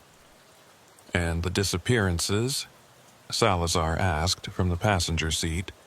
"The people who got trapped in the fracture?" "Those cases will remain open, but I suspect most of them will start closing themselves in the next few weeks. If Vance is right about people being returned to their proper timelines, we might start getting reports of those missing persons reappearing in their original time periods. A surveyor who vanished in 91 might suddenly turn up, claiming he's only been gone for an hour. A photographer who went missing in 2009 might walk into a police station tomorrow wondering what all the fuss is about. Or they might not," Vance said quietly. "Some of them were in the fracture for so long their original timelines might have closed. They might have been sent to Wen spaces that no longer connect to our Wen space. They might be lost permanently in the spaces between seconds. It was not a comforting thought, but Pike had learned long ago that law enforcement wasn't about comfort. It was about doing what needed to be done and living with the consequences. They'd stopped a temporal fracture from consuming Yavapai County and potentially spreading beyond. They'd sealed a causal anomaly that had been claiming victims for 3 decades. That would have to be enough. As they pulled into the county building's parking lot, Pike's mind was already working on the paperwork, the official narrative that would explain events without invoking temporal physics or causal fractures. It would be fiction, but it would be coherent fiction, the kind that let everyone involved sleep at night without questioning the fundamental nature of reality. But he knew that somewhere in a box, in an evidence room, sealed and labeled and waiting, the temporal harmonizer would sit as proof that the impossible had happened in Yavapai County on a Thursday afternoon when the monsoon rains had washed away more than just dirt and debris. It had washed away the barriers between moments, and for a brief, terrible time, everything had existed at once. 3 weeks after the events at Sonoran Vista, Sheriff Thaddeus Pike found himself sitting in his office at 2:17 a.m., unable to sleep, staring at a case file that should have been closed but refused to stay that way. The official report had been filed, the site had been condemned, and the county had erected barricades and warning signs at every entrance to the failed development. By all accounts, the matter was resolved. But Pike knew better. The disappearances were reversing themselves, just as Dr. Vance had predicted. Martin Hastings, the surveyor who had vanished in 1991, had walked into a ranger station in Sedona, claiming he'd only been gone for a few hours, despite his family having mourned him for 32 years. Catherine Brennan, the real estate agent missing since 2003, had appeared in her own driveway, disoriented and insisting it was still 2003, only to find her children grown and her husband remarried. The photographer from 2009, Daniel Torres, had materialized in a Phoenix hospital emergency room with no memory of the intervening 14 years and wounds on his body that appeared to be both fresh and decades old simultaneously. Each return created more questions than answers. Medical examinations showed impossible results. Cellular aging that didn't match chronological age. Memories that contradicted documented history. Physical injuries that healed in reverse. The FBI had taken over most of the cases, classifying them under a designation Pike had never heard of, and quietly suggesting that local law enforcement stop asking questions that couldn't be answered through conventional investigative means. But it was the cases that hadn't reversed that kept Pike awake at night. 6 people who had disappeared near Sonoran Vista over the years remained missing, their timelines apparently too fractured to allow return. And then there was the question of Dr. Marcus Aldridge himself. Pike had requested every available record on Aldridge from the government archives, and what he'd received was a file so heavily redacted it was barely readable. What he could piece together suggested that Aldridge had been a brilliant physicist who'd worked on classified projects in the 1960s and 70s, projects with names like Kronos and Tempus that dealt with theoretical temporal mechanics. He'd left government service in 1979 under circumstances that were classified, and had resurfaced in the private sector working for defense contractors with connections to intelligence agencies. The most disturbing detail was a note buried in the file, written by a CIA oversight officer in 1982. Dr. Aldridge's work shows promising results, but raises serious concerns about long-term psychological stability. Subject demonstrates obsessive behavior regarding temporal mechanics, and has made statements suggesting he believes conventional linear time is a prison from which humanity must escape. Recommend continued surveillance and restriction of access to experimental equipment. Apparently, those recommendations had been ignored or overruled. because by 1987 Aldridge had been in Arizona, using his own money and connections to acquire the Sonoran Vista site and conduct his experiments away from federal oversight. And now he was gone, erased from a timeline he'd broken himself out of, existing nowhere and everywhere simultaneously, or perhaps not existing at all.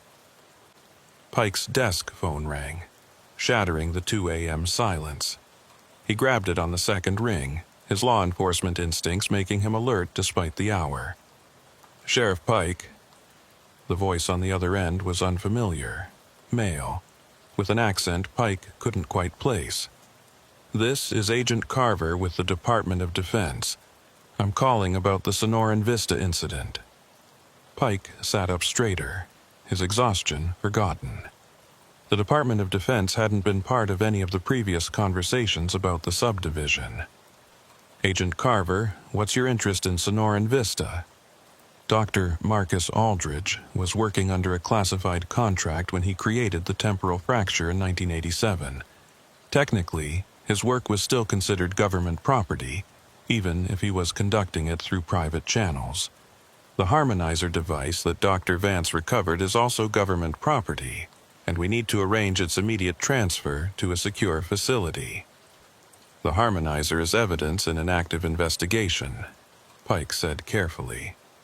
"It's secured at Northern Arizona University under Dr. Vance's supervision." "Sheriff, I'm not asking for your cooperation. I'm informing you of what's going to happen. We have jurisdiction over anything related to Aldridge's work, and we're exercising that jurisdiction. The device will be transferred to our custody within 48 hours, and all local records of the Sonoran Vista incident will be sealed under national security protocols." Pike felt anger rising but kept his voice level. "Agent Carver, people died because of Aldridge's experiments. People are still missing. You can't just classify this away and pretend it didn't happen." "We're not pretending it didn't happen, Sheriff. We're ensuring it doesn't happen again, and that requires controlling access to the technology Aldridge developed." A pause. "There's something else you should know. The fracture at Sonoran Vista wasn't completely sealed. Dr. Vance's reversal of the harmonizer compressed the temporal anomaly, but our readings suggest there's still a small residual effect at the site, a kind of temporal echo. Nothing dangerous at current levels, but it needs to be monitored." "Monitored by whom?" Pike demanded. "By the same people who let Aldridge conduct unsupervised experiments for decades? By people who understand the technology better than a rural sheriff's department, with all due respect." Carver's tone suggested he meant no respect at all. "The site will remain under federal oversight. Your barricades will be reinforced with our personnel, and you and your deputies will stay away from Sonoran Vista. Is that clear?" Pike wanted to argue, wanted to tell this faceless bureaucrat that Yavapai County was his jurisdiction, and he didn't take orders from federal agents who showed up after the crisis was over. But he'd been in law enforcement long enough to know when a fight was unwinnable. The federal government had resources and authority that a county sheriff couldn't match. "Crystal clear," Pike said, the words tasting bitter. "But I want one thing in exchange for my cooperation. You're not in a position to make demands, Sheriff. I want to know what happened to the 6 people who didn't come back, the ones whose timelines were too damaged to allow return. Do they still exist somewhere? Are they trapped in some kind of temporal limbo? Because their families deserve answers." Silence stretched for several seconds before Carver responded, and when he did, his voice had lost some of its bureaucratic edge. "Honestly, Sheriff, we don't know. The physics of what Aldridge created are still theoretical. It's possible those 6 people are scattered across timelines that no longer intersect with our reality. It's possible they're experiencing time in a non-linear way, living their lives out of sequence. Or it's possible they simply ceased to exist when their timelines collapsed. We may never know. That's not good enough for their families. No, it's not. But it's all we have." Carver paused again. "Sheriff, for what it's worth, you did good work at Sonoran Vista. You stopped a catastrophic expansion of the fracture and saved thousands of people from being caught in it. That won't be in any official records, and you won't get recognition for it. But it matters. You should know that." The line went dead before Pike could respond. He sat holding the silent phone, feeling the weight of unfinished business and unanswered questions. 23 years in law enforcement had taught him that cases didn't always resolve cleanly, that sometimes you had to accept partial victories and move on. But it didn't make it easier. His radio crackled to life, Deputy Salazar's voice cutting through the early morning silence. "Sheriff, are you awake? I'm at the Sonoran Vista barricade and we've got a situation." Pike was already grabbing his keys. What kind of situation? "Eamon Lattimore is here. He drove around the barricade and went into the subdivision about 10 minutes ago. I tried to stop him, but he wouldn't listen. Said he needed to collect one more sample, that he'd found something in Dr. Vance's analysis that didn't make sense." Pike's blood ran cold. "Did he go into Phase 3? "I don't know, Sheriff. He was heading in that direction when I lost sight of him. I was about to go in after him when I thought I should call for backup first. Good thinking. Stay at the barricade and don't let anyone else through. I'm en route, ETA 12 minutes. The drive to Sonoran Vista was a blur of dark roads and racing thoughts. Pike tried to raise Lattimore on his cell phone but got no answer. He tried to convince himself that the surveyor had simply gone to collect geological samples and would emerge unharmed, but the cold certainty in his gut told him otherwise. The temporal echo that Agent Carver had mentioned. What if it was more than just a residual effect? What if the fracture was trying to reconstitute itself? He arrived at the barricade to find Salazar pacing beside her patrol unit, her flashlight cutting nervous arcs through the darkness. "Sheriff, I tried calling Lattimore, but he's not answering. And I've been hearing something from the subdivision. Voices, like before. Multiple voices overlapping, all saying the same thing." "What are they saying?" "They're saying the echo remembers. Over and over. The echo remembers." Pike grabbed his own flashlight and radio. "Stay here. If I'm not back in 30 minutes, call the state police and the FBI. Tell them the temporal fracture at Sonoran Vista has reactivated." "Sheriff, you shouldn't go in alone. That's an order, Deputy." Pike's tone left no room for argument. He'd already lost too many people to the fracture. He wasn't risking Salazar again. He climbed over the barricade and entered the subdivision, his flashlight beam cutting through darkness that felt thicker than it should, more resistant, as if the air itself was heavy with compressed time. The model homes stood silent and dark, but Pike could feel something different about them, a subtle wrongness in their proportions or positions, as if they'd shifted slightly when no one was looking. The voices Salazar had mentioned were audible now, distant and overlapping, coming from the direction of Phase 3. "The echo remembers. The echo remembers." The phrase repeated with mechanical precision, and Pike realized with a chill that the voices weren't quite human. They had that same processed, synthesized quality he'd heard in the original 911 call. He found Lattimore's truck parked at the entrance to Mesquite Lane, the driver's door open and the engine still running. Survey equipment was scattered across the front seat, and Lattimore's cell phone lay on the dashboard, its screen showing a series of incoming calls from Pike and Salazar that had gone unanswered. Pike moved down Mesquite Lane toward the dead-end barricade, his flashlight revealing footprints in the dirt. Lattimore's work boots, recent and clear, heading toward Phase 3. But beside those prints were other tracks, familiar in a way that made Pike's skin crawl. They were the same impossible backward-forward tracks he'd seen 3 weeks ago, the ones that suggested time moving in contradictory directions. "Lattimore!" Pike called out, his voice swallowed by the darkness. "Eamon Lattimore, this is Sheriff Pike. Call out your location." A response came, but not from Lattimore. It was that same wrong voice, the one that sounded like Pike but wasn't, coming from somewhere ahead near the barricade. "He's here, Sheriff. He's been here. He will be here. The echo remembers everyone who touched the fracture." Pike moved forward, weapon drawn, every instinct screaming at him to turn back, to run, to get out before the subdivision could claim him too. But he was a sheriff, and a sheriff didn't abandon people in danger, even when the danger came from physics gone wrong and time eating itself. He found Lattimore standing motionless at the barricade, exactly where Pike had seen the impossible footprints during his first investigation. The surveyor's back was to Pike, and he stood perfectly still, arms at his sides, facing the empty dirt lots of Phase 3 as if watching something Pike couldn't see. "Lattimore," Pike said carefully, approaching slowly.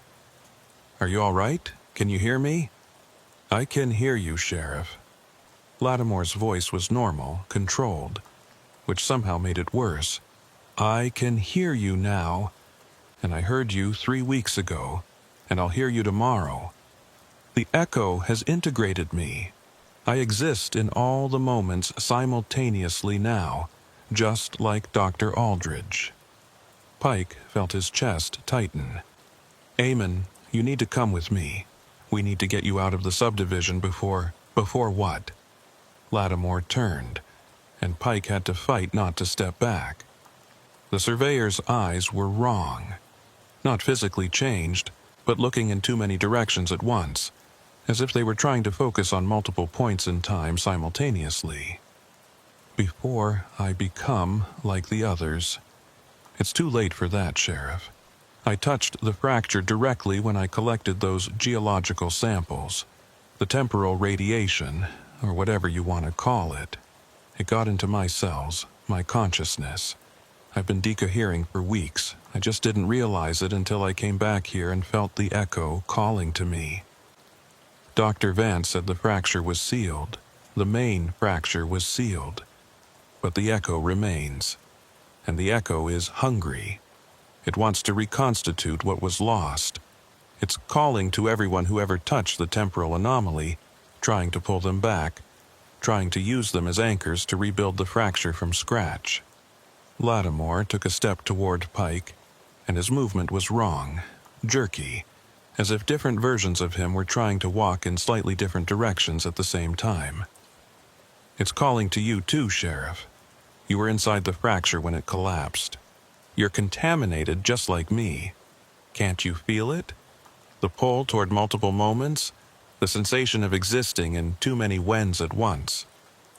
Pike did feel it. Had been feeling it for weeks, but had attributed it to stress and exhaustion. The occasional déjà vu that was too specific, too detailed. The moments when he could have sworn he'd already had a conversation that was happening for the first time. The dreams where he experienced his own life from multiple angles simultaneously, watching himself from outside while also being inside his own perspective. "The echo can't rebuild the fracture," Pike said, trying to convince himself as much as Lattimore. "Dr. Vance destroyed the harmonizer. Aldridge is gone. There's no one to control it. The echo doesn't need control. It just needs mass, temporal mass, consciousnesses that have been touched by nonlinear time. I came back to collect samples, but really I came back because the echo wanted me here. And you came here to rescue me. But really, you came because the echo wanted you too." Lattimore's smile was terrible, too wide, involving muscles that shouldn't move that way. "We're going to be the seeds of the new fracture, Sheriff. We're going to exist in all times at once, and slowly, gradually, we'll expand until we've pulled everyone in Yavapai County into the eternal now." Pike's hand tightened on his weapon, but he knew bullets wouldn't solve this. You couldn't shoot a temporal anomaly, couldn't arrest physics gone wrong. "Eamon, listen to me. You're still you. You're still human. You can fight this. I don't want to fight it.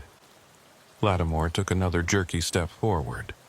Linear time is a prison, Sheriff. Birth to death in one direction. Every moment lost as soon as it passes. But in the echo, every moment is preserved, accessible, eternal. Aldrich was right about that, even if he was wrong about everything else. This isn't dissolution, it's liberation. Pike backed away, his mind racing through options and finding none that worked. He couldn't physically restrain Lattimore without risking contact that might contaminate him further. He couldn't call for backup without endangering more deputies. And he couldn't just run. Couldn't abandon the surveyor to whatever the temporal echo was doing to him. Then he remembered something Dr. Vance had said about anchoring yourself to a specific moment, using that as a tether to prevent temporal fragmentation. If he could help Lattimore find an anchor, maybe there was still a chance to pull him back from the edge of dissolution. "Amen," Pike said, forcing his voice to stay calm and authoritative. "I need you to think about a specific moment, not a general memory, but one specific second in your life, something that matters to you, something that defines who you are. Focus on that moment and hold it in your mind." Lattimore's jerky movements slowed. "What good will that do?" Dr. Vance used the technique to help Deputy Salazar resist the fracture. A specific moment can anchor your consciousness, keep you from fragmenting across multiple timelines. Try it. Pick a moment and tell me about it. For several seconds, Lattimore stood motionless, and Pike could see different expressions flickering across his face as if multiple versions of him were trying to surface simultaneously. Then something stabilized, and when the surveyor spoke again, his voice was more human, less processed. "I was 7 years old. My father took me to survey a property in the Bradshaw Mountains. It was summer, hot, and I was complaining about having to walk so far. But then we reached the survey marker and my father showed me how to use the instruments, how to take readings and translate them into maps.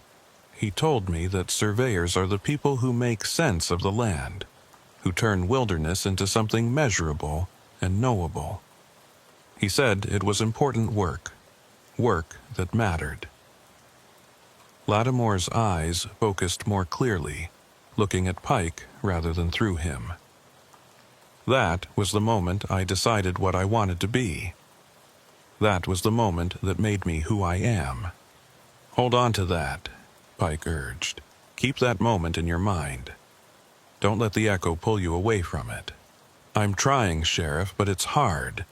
The echo is so much stronger than one memory. It has decades of time compressed into it, and I'm just one man trying to hold on to one moment." Pike's radio crackled, and Deputy Salazar's voice came through, urgent and frightened. "Sheriff, I'm seeing lights in the subdivision. The model homes are lighting up again, just like 3 weeks ago.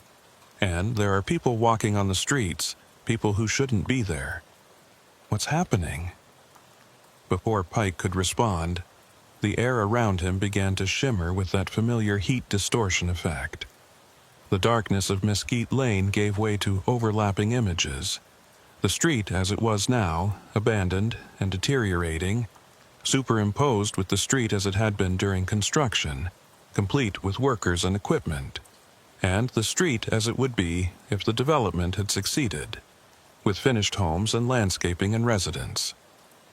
The echo was expanding, using Lattimore and possibly Pike himself as anchors to rebuild the temporal fracture. If it continued, it would spread beyond the subdivision again, and this time there would be no Dr. Vance with a harmonizer to reverse it. Pike made a decision that went against every instinct of self-preservation he'd developed in 23 years of law enforcement. He moved toward Lattimore, reaching out to grab the surveyor's arm despite knowing the risk. "Eamon, I need you to focus on that moment with your father. Hold it as tight as you can, and I'm going to anchor you to the present, to this specific moment right now.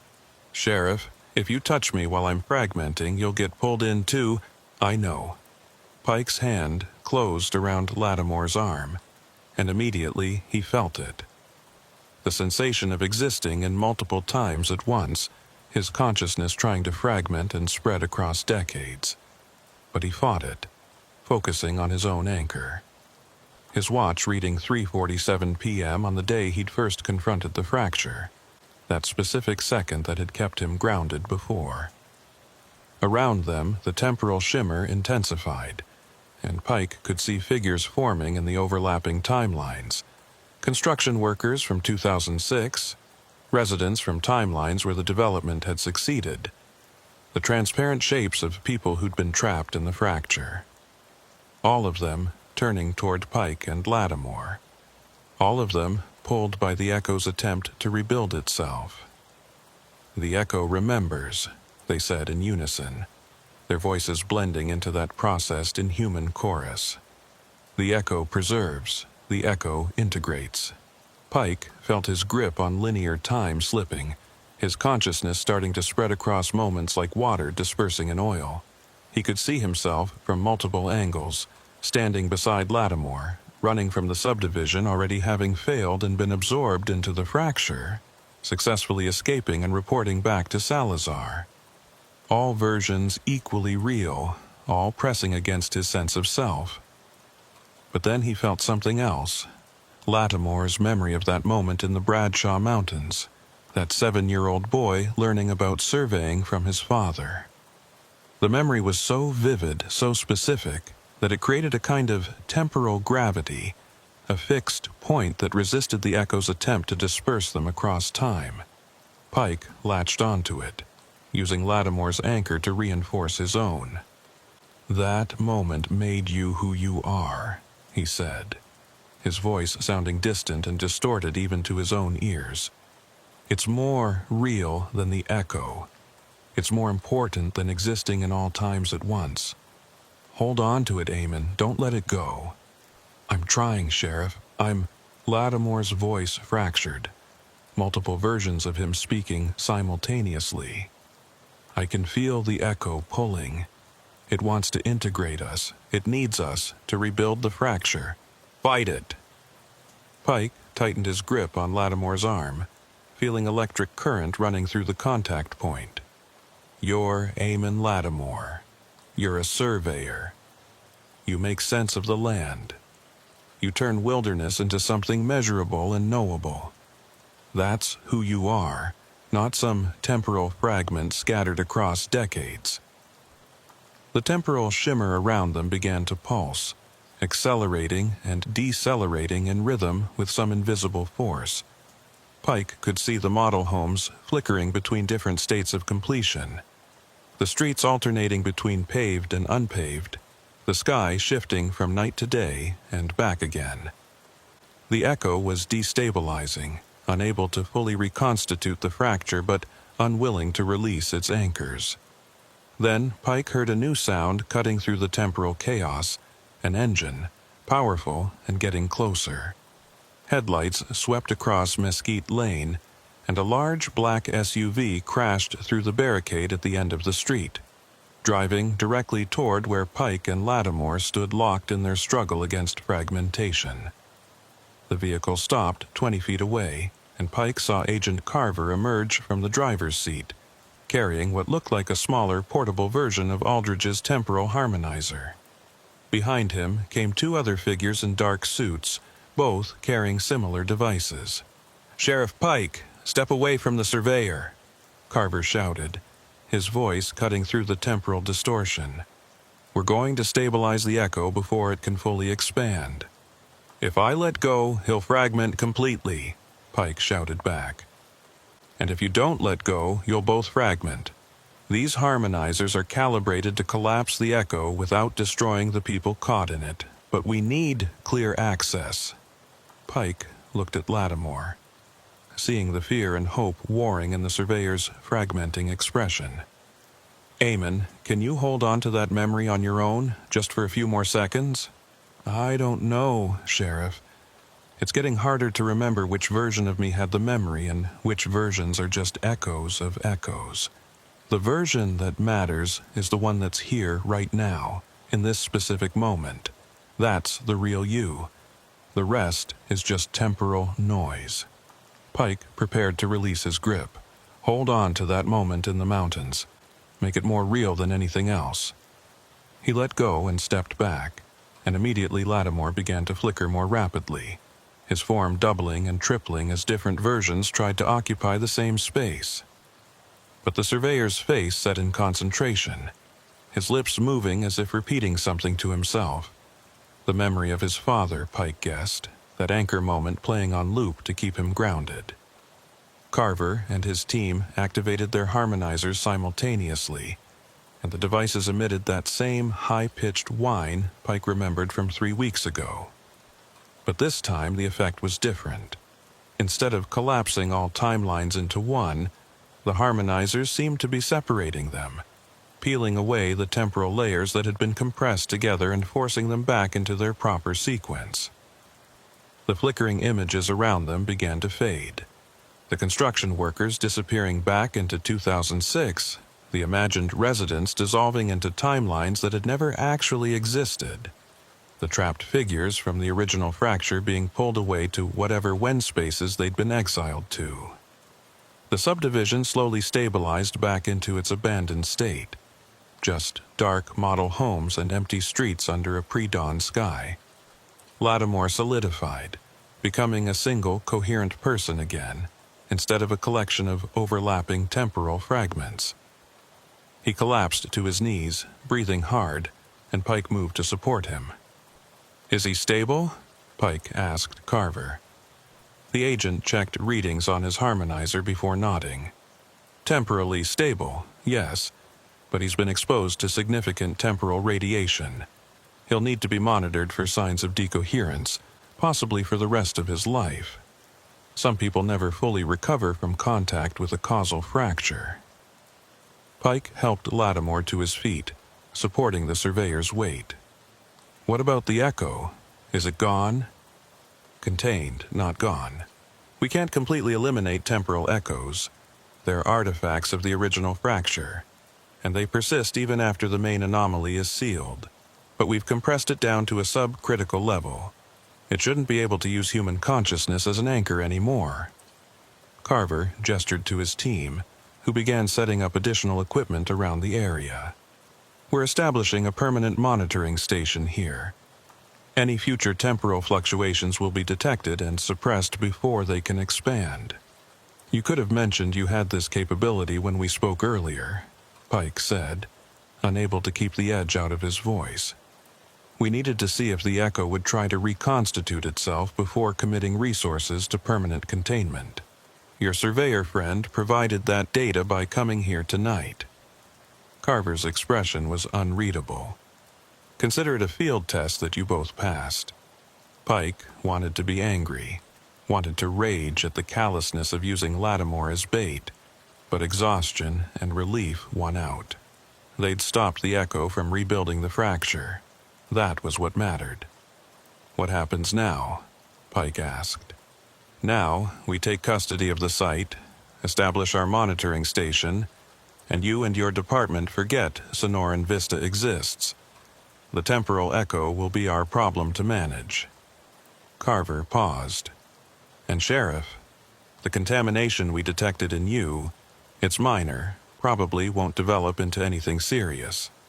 But if you start experiencing temporal disorientation, déjà vu that's too specific, or any sense that you're existing in multiple moments simultaneously, contact us immediately. We can treat it if we catch it early." Pike drove Lattimore back to the barricade, where Deputy Salazar was waiting with medical supplies and concerned questions. Behind them, the federal team began setting up what looked like a permanent installation, complete with equipment Pike didn't recognize and warning signs that promised federal prosecution for trespassing. As the sun began to rise over Yavapai County, painting the desert in shades of orange and gold, Pike filed what he knew would be his final report on Sonoran Vista. The subdivision would become a classified federal site. its history of temporal anomalies buried under layers of bureaucracy and national security protocols. The missing persons cases would remain officially unsolved, though Pike suspected the families would eventually receive carefully worded letters explaining that their loved ones had been lost to circumstances beyond anyone's control. It wasn't the resolution Pike wanted. Too many unanswered questions, too many loose ends, too much swept under the rug by people with higher security clearances and lower accountability. But it was the resolution he was going to get. 3 months later, Pike stood in his office, preparing to leave for the day, when he noticed something odd about his desk calendar. The date showed November 17th, but he had a clear memory of that same day happening already. 2 weeks ago, he was certain, he'd worked through a domestic disturbance case and eaten lunch at the diner on Gurley Street and driven past Sonoran Vista on his way home. But when he checked his case files, there was no record of that domestic disturbance. The diner's receipts showed he hadn't eaten there in over a month, and he'd had no reason to drive past Sonoran Vista in weeks. Pike pulled out the card Agent Carver had given him, stared at the phone number for several long seconds, then put it back in his desk drawer. Maybe it was just ordinary déjà vu, the kind everyone experienced occasionally. Maybe his memory was playing tricks after the stress of the past few months. Or maybe the temporal contamination was developing, and he was beginning to experience echoes of events from other timelines, moments that had happened to other versions of himself in other whens. He decided not to think about it too hard. Some questions didn't have good answers, and some answers were worse than the questions.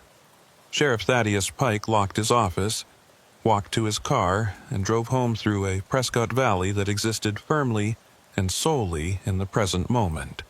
Or, at least, that's what he chose to believe as he passed the turnoff to County Road 89, and didn't look toward where Sonoran Vista waited in the darkness, contained but not conquered, sealed but not silent, remembering everything that had happened, and everything that would happen, and everything that was happening in all the moments simultaneously. The echo remembers. And sometimes, late at night when he couldn't sleep, Pike remembered too.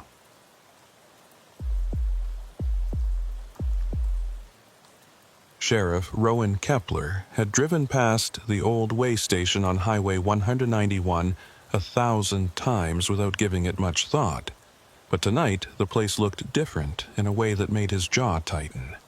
It was 11:47 p.m. on a Tuesday in late October, and the temperature had dropped from the high 70s to somewhere in the low 50s, the kind of cold that settles into your bones when you're standing still in the Chiricahua foothills. The way station had been deactivated for 7 years, its scale pits filled with concrete, its office windows boarded over with plywood that had weathered to the color of old bone. But as Kepler pulled his patrol unit onto the access road, he could see light bleeding around the edges of those boards, faint and flickering like candlelight or a failing electrical connection. The call had come in 23 minutes ago from the Arizona Department of Transportation's automated monitoring system. A motion sensor that should have been disconnected when the station closed had suddenly activated, sending an alert to the state's central dispatch, who'd routed it to Cochise County Sheriff's Department because the location fell within Kepler's jurisdiction. The dispatcher, a competent woman named Rita Vasquez who'd worked the overnight shift for 12 years, had sounded puzzled when she'd relayed the information. "Sheriff, the ADOT system shows the way station is completely offline, no power, no active sensors, nothing. But the alert definitely came from that location, and it's marked as a motion detection event at 11:24 p.m. Could be a malfunction, could be someone broke in and somehow triggered old equipment." Kepler had been finishing a late dinner at the Copper Queen Diner in Bisbee when the call came through, and he'd considered sending Deputy Tully Zaragoza to check it out. But Zaragoza was handling a domestic disturbance call on the other side of the county and wouldn't be clear for at least another hour. So Kepler had headed out himself, driving north on 191 through darkness so complete it felt solid. The kind of desert night where your headlights seemed to be swallowed by the landscape rather than illuminating it. Now, as he approached the way station, Kepler felt that familiar tightening in his chest that 28 years of law enforcement had taught him to respect. It wasn't fear, exactly, more like heightened awareness, the recognition that a situation might be sliding sideways into something that required more than routine procedure. He'd felt it the night he'd responded to what should have been a simple noise complaint and found a meth lab, and the night a welfare check had turned into a hostage situation, and a dozen other times when ordinary calls had revealed themselves to be anything but ordinary. The way station occupied about 2 acres of land carved out of the desert on the eastern side of Highway 191, positioned to catch commercial trucks heading north from the border crossings near Douglas. In its operational years, it had been a busy choke point where Department of Transportation officers checked vehicle weights, safety equipment, and commercial licensing. But budget cuts and changing traffic patterns had rendered it redundant in 2016, and the state had shuttered it along with 5 other similar facilities across southern Arizona. Since then, it had sat empty, occasionally visited by teenagers looking for a place to drink, or transients seeking shelter, but generally ignored by everyone except the highway maintenance crews who mowed the weeds once or twice a year. Kepler parked his Crown Victoria 50 feet from the main building, leaving his light bar dark, but keeping his engine running and his radio within easy reach. The building was a single-story concrete block structure, maybe 40 feet long and 20 feet wide, painted in faded tan that matched the desert soil. To the left of the main building stood the covered scale platform where trucks had once been weighed, its metal roof supported by steel I-beams that caught the moonlight and threw angular shadows across the cracked pavement. To the right was a smaller outbuilding that had housed generators and equipment storage, its door hanging open on broken hinges. The light he'd seen from the highway was definitely real, not a trick of distance or reflection. It leaked from gaps around the boarded windows in irregular pulses, and as Kepler watched, it seemed to move from one window to another, as if someone were walking through the building carrying a light source. But there were no vehicles in the parking area except his own. No motorcycles or bicycles. No indication of how anyone might have arrived at this location that was 8 miles from the nearest town and surrounded by empty desert. Kepler grabbed his maglite and stepped out of his vehicle, the cold air hitting him like a physical presence after the warmth of his car's heater. He called out, his voice carrying across the empty station. "This is Sheriff Kepler, Cochise County. This property is closed to the public. If anyone's inside, you need to come out now with your hands visible." No response came back except the sound of wind moving through the creosote bushes and the distant rumble of a semi-truck on the highway. Kepler waited 30 seconds, then called out again. "This is your final warning. Exit the building immediately or you'll be arrested for trespassing on state property." Still nothing, but the light continued to pulse behind the boarded windows, and now Kepler could hear something else. A low, electrical hum, the kind of sound that old fluorescent lights made when their ballasts were failing. Except the way station had no power, hadn't had power for 7 years. Kepler keyed his radio. "Dispatch, this is Sheriff Kepler at the 191 way station. I've got visual confirmation of light inside the building and sounds consistent with electrical equipment running, but there are no vehicles present and no response to verbal commands. Requesting backup and contact ADOT to confirm this location is definitely without power." Rita's voice came back, professional and steady. "Copy that, Sheriff. Deputy Zaragoza is still tied up with that domestic, but I can have Deputy Martinez rolling from Wilcox, ETA approximately 40 minutes. Contacting ADOT now." 40 minutes was a long time to wait, and Kepler had a feeling that whatever was happening inside the way station might not wait that long.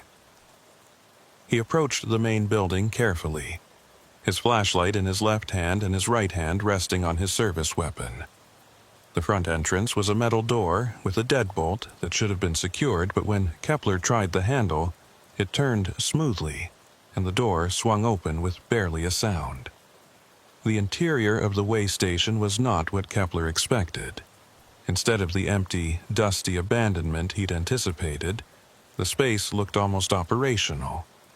Fluorescent lights buzzed overhead, casting harsh white light across a reception area that contained a metal desk, filing cabinets, and chairs that appeared to be in regular use rather than covered with 7 years of desert dust.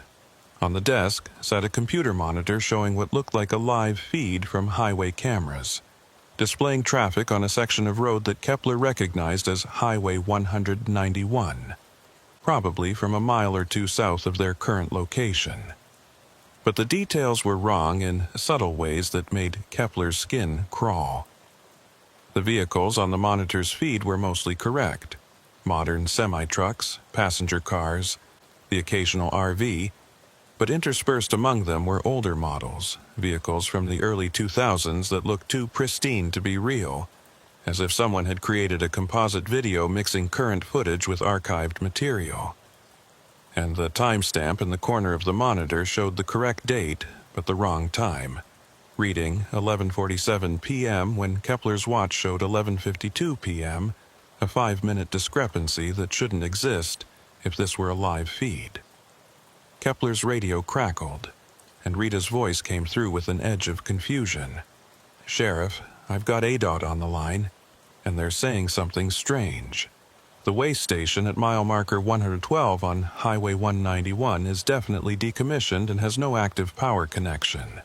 But their remote monitoring system is showing a power draw from that location starting at approximately 11:24 p.m. tonight. They can't explain it. There's no legal connection to the grid, but the meters are registering consumption." "How much power?" Kepler asked, his eyes still fixed on the impossible monitor display. "Enough to run a full commercial facility. Lights, computers, HVAC, the works. They're sending a crew to investigate, but they won't arrive for at least 2 hours." Kepler moved deeper into the building, passing through the reception area into what had been the main operations room. Here, the wrongness intensified. Multiple computer stations lined the walls, all of them active and displaying various data feeds: weight measurements, vehicle classifications, timestamps that flickered between correct and incorrect readings. In the center of the room stood a large table covered with paperwork that looked simultaneously fresh and decades old. The ink sharp and clear, but the paper yellowed as if aged. And at one of the computer stations sat a figure in a Department of Transportation uniform, their back to Kepler, their hands moving across a keyboard with practiced efficiency. The figure appeared completely solid and real, not transparent or ghostly, but something about their posture was wrong. Too still when not typing, too mechanical when in motion, as if they were performing actions from memory rather than conscious thought. "Excuse me," Kepler said, his hand now gripping his weapon though he hadn't drawn it. "This facility is closed. You need to identify yourself and explain what you're doing here." The figure at the computer stopped typing but didn't turn around. A voice emerged, female and professionally neutral. "Way Station 1 and 12, operational status active. Processing northbound commercial traffic on Highway 191, all systems nominal. This station has been closed since 2016, Kepler said, taking a step closer. "There's no operational status here. I need you to turn around and show me some identification." "Station deactivation scheduled for June 30th, 2016. The voice continued, still not turning. "Current date is October 24th, 2023. 7 years, 3 months, 24 days post-deactivation. System configuration error. Temporal database synchronization failure." Kepler felt cold spreading through his chest. "Temporal database? What are you talking about?" The figure finally turned, and Kepler had to fight the urge to step back. It was a woman in her 50s wearing a ADOT uniform with a name tag that read, Greer Ellington, Station Supervisor. Her face was normal enough, lined with age, professional expression, eyes that met his directly. But those eyes were wrong, not in color or shape, but in the way they focused, as if they were looking at multiple layers of reality simultaneously, seeing him and through him and around him all at once. "Sheriff Kepler," she said, and her voice had that same processed quality he'd expect from a digital recording rather than a living person. "You're responding to a motion sensor alert triggered at 23:24 hours. Your arrival was predicted with 94% probability based on historical response patterns." Historical response patterns? Kepler kept his voice level, professional, despite the surreal nature of the conversation. "Ma'am, I need you to explain what's happening here. Who are you, and how is this facility operating when it has no power?" Greer Ellington tilted her head at an angle that was just slightly too far, as if her neck had more range of motion than it should. "I am Station Supervisor Greer Ellington. I have been operating Way Station 1-12 since April 2009. This facility processes an average of 237 commercial vehicles per day, ensuring compliance with federal and state transportation regulations." "The station closed 7 years ago," Kepler repeated, his hand still on his weapon. "Closure protocols initiated June 30th, 2016. However, certain systems remain active for data, archival, and monitoring purposes. The recurring operations protocol was activated at 23:24 hours tonight due to detection of temporal pattern matching previous operational parameters." Kepler's radio erupted with static, and through the noise he could hear Rita's voice, distorted and cutting in and out. "Sheriff, location, reading multiple, not possible. Dispatch, repeat your last transmission, you're breaking up." But instead of Rita's voice, what came through was a recording of his own voice from earlier. "This is Sheriff Kepler, Cochise County. This property is closed to the public. If anyone's inside, you need to come out now with your hands visible." The recording played twice more, each time slightly different in tone and cadence, as if multiple versions of the same moment were being transmitted simultaneously. Then Rita's voice cut back in, clearer now. "Sheriff, we're getting strange readings from your location. GPS shows you at the way station, but we're also picking up your transponder signal from 3 different positions within a half-mile radius. Are you mobile or stationary?" "I'm stationary, inside the main building," Kepler replied, though he was starting to doubt the accuracy of his own sensory input. Greer Ellington had returned to her computer station, her fingers moving across the keyboard again. "Multiple position readings are consistent with temporal echo phenomenon. Sheriff's current position exists in superposition across several recent timeline iterations. This is expected behavior during recurring operations protocol activation." "I don't understand what you're saying," Kepler said, frustration mixing with unease. "And I need you to stop using technical jargon and explain in plain language what's happening here." The station supervisor turned again, and this time Kepler noticed something that made his blood run cold. Behind Greer, visible through the doorway leading to the back offices, he could see another figure in a DOT uniform sitting at another computer station. And beyond that figure, partially obscured by distance and angle, another and another. The building seemed to extend much farther than its exterior dimensions should allow, filled with identical or similar figures all performing the same mechanical tasks. "Plain language explanation," Greer said, her wrong eyes focusing on him with uncomfortable intensity. "Way Station 112 was deactivated on June 30th, 2016. However, the station's operational data, 7 years of vehicle processing, safety inspections, and traffic monitoring, created a pattern in local space-time. Think of it as a groove worn into reality by repetitive action. When certain conditions align, that groove becomes active again, and the station temporarily resumes operations. Tonight's conditions created sufficient alignment for a recurring operations event. "That's not possible," Kepler said. Though, even as he spoke, he was remembering stories he'd heard from other law enforcement officers about places that didn't behave normally, locations where the rules seemed to bend in ways that couldn't be explained through conventional physics. "Possibility is determined by observation," Greer replied. "You are observing the station in operational status. Therefore, it is possible." Kepler's radio crackled again, and this time it was a different voice. Deputy Tully Zaragoza, who shouldn't have been available yet. "Sheriff Kepler, this is Zaragoza. I'm approaching the way station from the south, ETA 3 minutes. But I'm seeing something weird on the highway. There's what looks like a temporary inspection checkpoint set up about a mile south of your position. Officers in DOT uniforms flagging down trucks. I didn't get any notice about an inspection operation tonight. Should I stop and check it out?"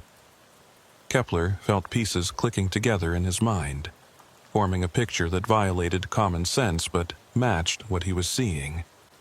"Zaragoza, what do those officers look like? Can you describe them?"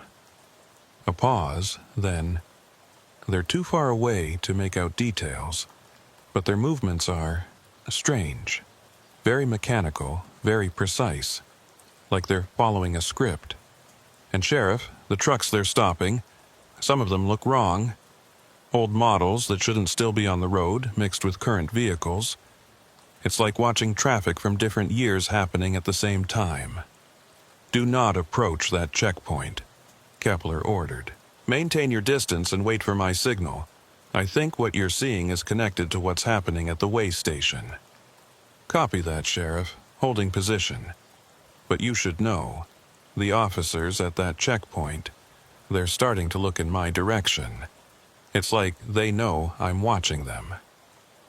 Kepler turned back to Greer Ellington, who had been listening to the radio exchange with that same mechanical attention. "Those officers at the checkpoint, are they part of your recurring operations?" "Affirmative. Mobile inspection teams deploy when station capacity is exceeded. Current manifestation includes primary facility plus 2 mobile checkpoint units positioned at optimal interception points on Highway 191. How long will this last? When will the station deactivate again?" Recurring operations duration varies based on multiple factors. Historical pattern analysis suggests between 47 minutes and 6 hours, with median duration of approximately 2 hours and 12 minutes. However, introduction of observer variables, such as your presence and Deputy Zaragoza's surveillance of the mobile checkpoint, may extend the operational window. Kepler's mind raced through his options. He could evacuate the building and cordon off the area, waiting for the phenomenon to run its course. But if Zaragoza was right about the officers at the checkpoint becoming aware of observation, there might be risks to anyone in the vicinity.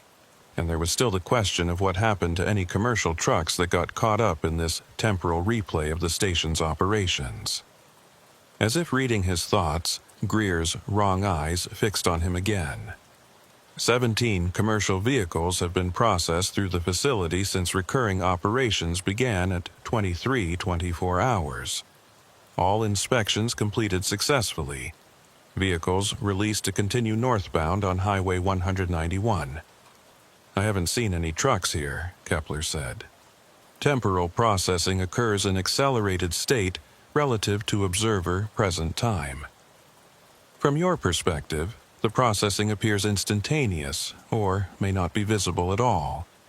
From the vehicle's perspective, they experience standard inspection duration of 8 to 12 minutes. Kepler's radio erupted with multiple voices simultaneously. Rita from dispatch, Zaragoza from his holding position south of the way station, and a third voice that Kepler didn't recognize, speaking in a calm monotone about vehicle weights and safety compliance numbers. The voices overlapped and echoed, creating an incomprehensible cacophony that seemed to press against his eardrums like physical pressure. Then, abruptly, all the lights in the way station went out. The computer monitors went dark, the fluorescent fixtures overhead ceased their buzzing, and the electrical hum that had been a constant background noise disappeared. In the sudden darkness, Kepler's flashlight seemed pathetically inadequate, its beam cutting through blackness that felt too thick, too resistant. "Greer," Kepler called out, sweeping his light across the space where the station supervisor had been sitting. But the chair was empty, and when Kepler played his light across the room, he saw that all the computer stations were gone, the desk and filing cabinets absent. The entire space returned to the dusty, abandoned state he should have found when he first entered. The radio crackled with Rita's voice, clear and concerned. "Sheriff, we just lost all signals from your location. GPS, radio transponder, everything went dark for about 30 seconds. Are you all right?" "I'm fine," Kepler said automatically, though he wasn't sure that was true. "Did you get Deputy Zaragoza's reports about the checkpoint south of here?" "Negative, Sheriff. I haven't heard from Zaragoza in the last 15 minutes. His radio has been quiet." "He was just talking to me," Kepler said, moving back toward the entrance. "Maybe a minute ago. He said he was holding position south of the way station, observing a checkpoint with DOT officers." "Sheriff, Deputy Zaragoza cleared from his domestic disturbance call about 10 minutes ago and is currently en route to your location from Wilcox, coming from the north. He's at least 20 minutes out. He couldn't be south of you." Kepler stepped outside into the cold desert night and found his patrol unit exactly where he'd left it. Still running, still solid and normal. But when he looked back at the way station, the building was completely dark.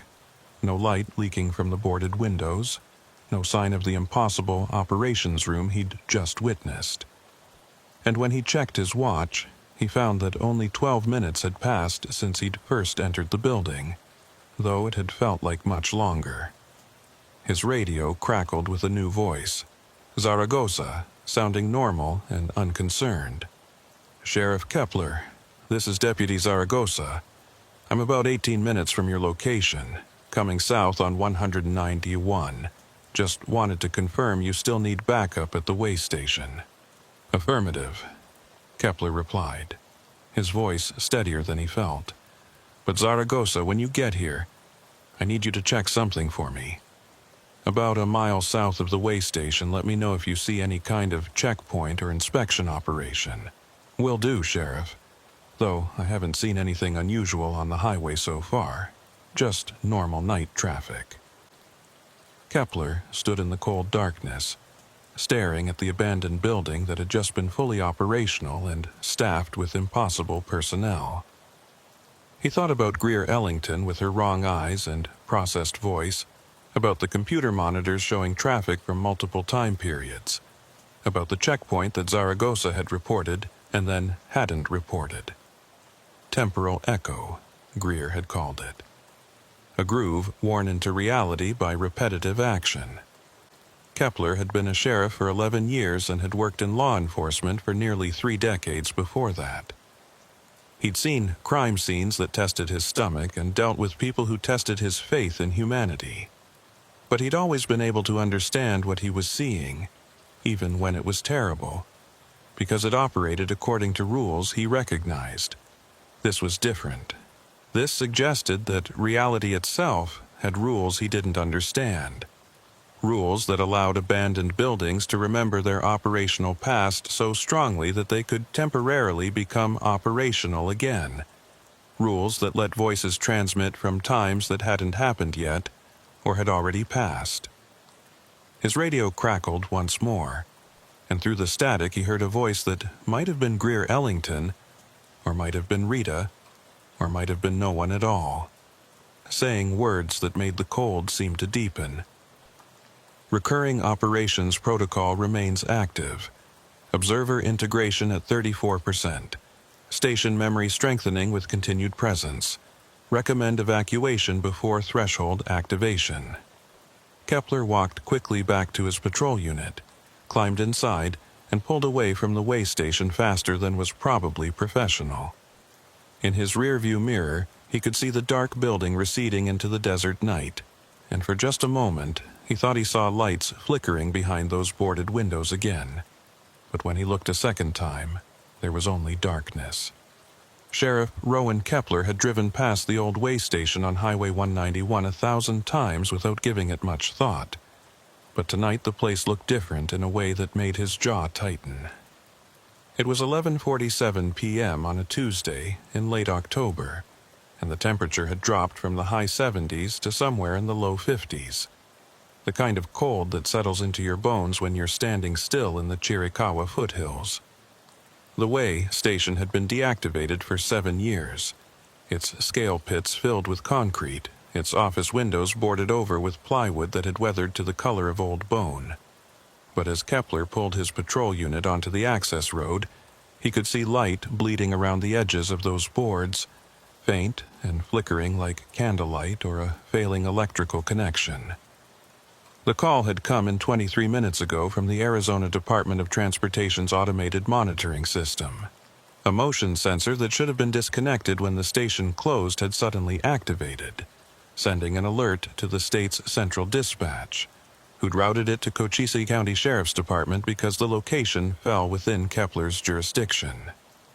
The dispatcher, a competent woman named Rita Vasquez, who'd worked the overnight shift for 12 years, had sounded puzzled when she'd relayed the information.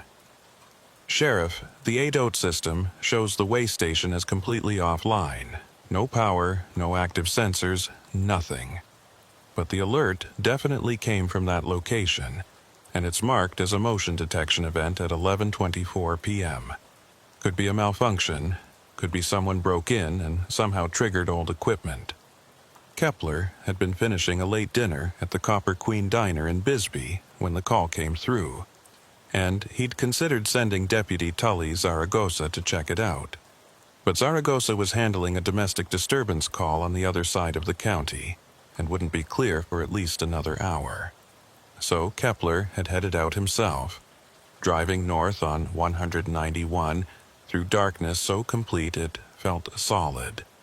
The kind of desert night where your headlights seem to be swallowed by the landscape rather than illuminating it.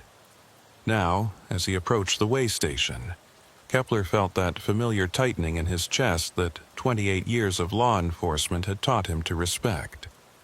It wasn't fear exactly, more like heightened awareness. The recognition that a situation might be sliding sideways into something that required more than routine procedure.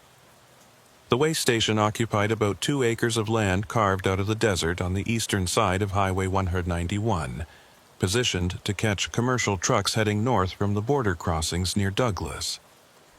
In its operational years, it had been a busy choke point where Department of Transportation officers checked vehicle weights, safety equipment, and commercial licensing. But budget cuts and changing traffic patterns had rendered it redundant in 2016.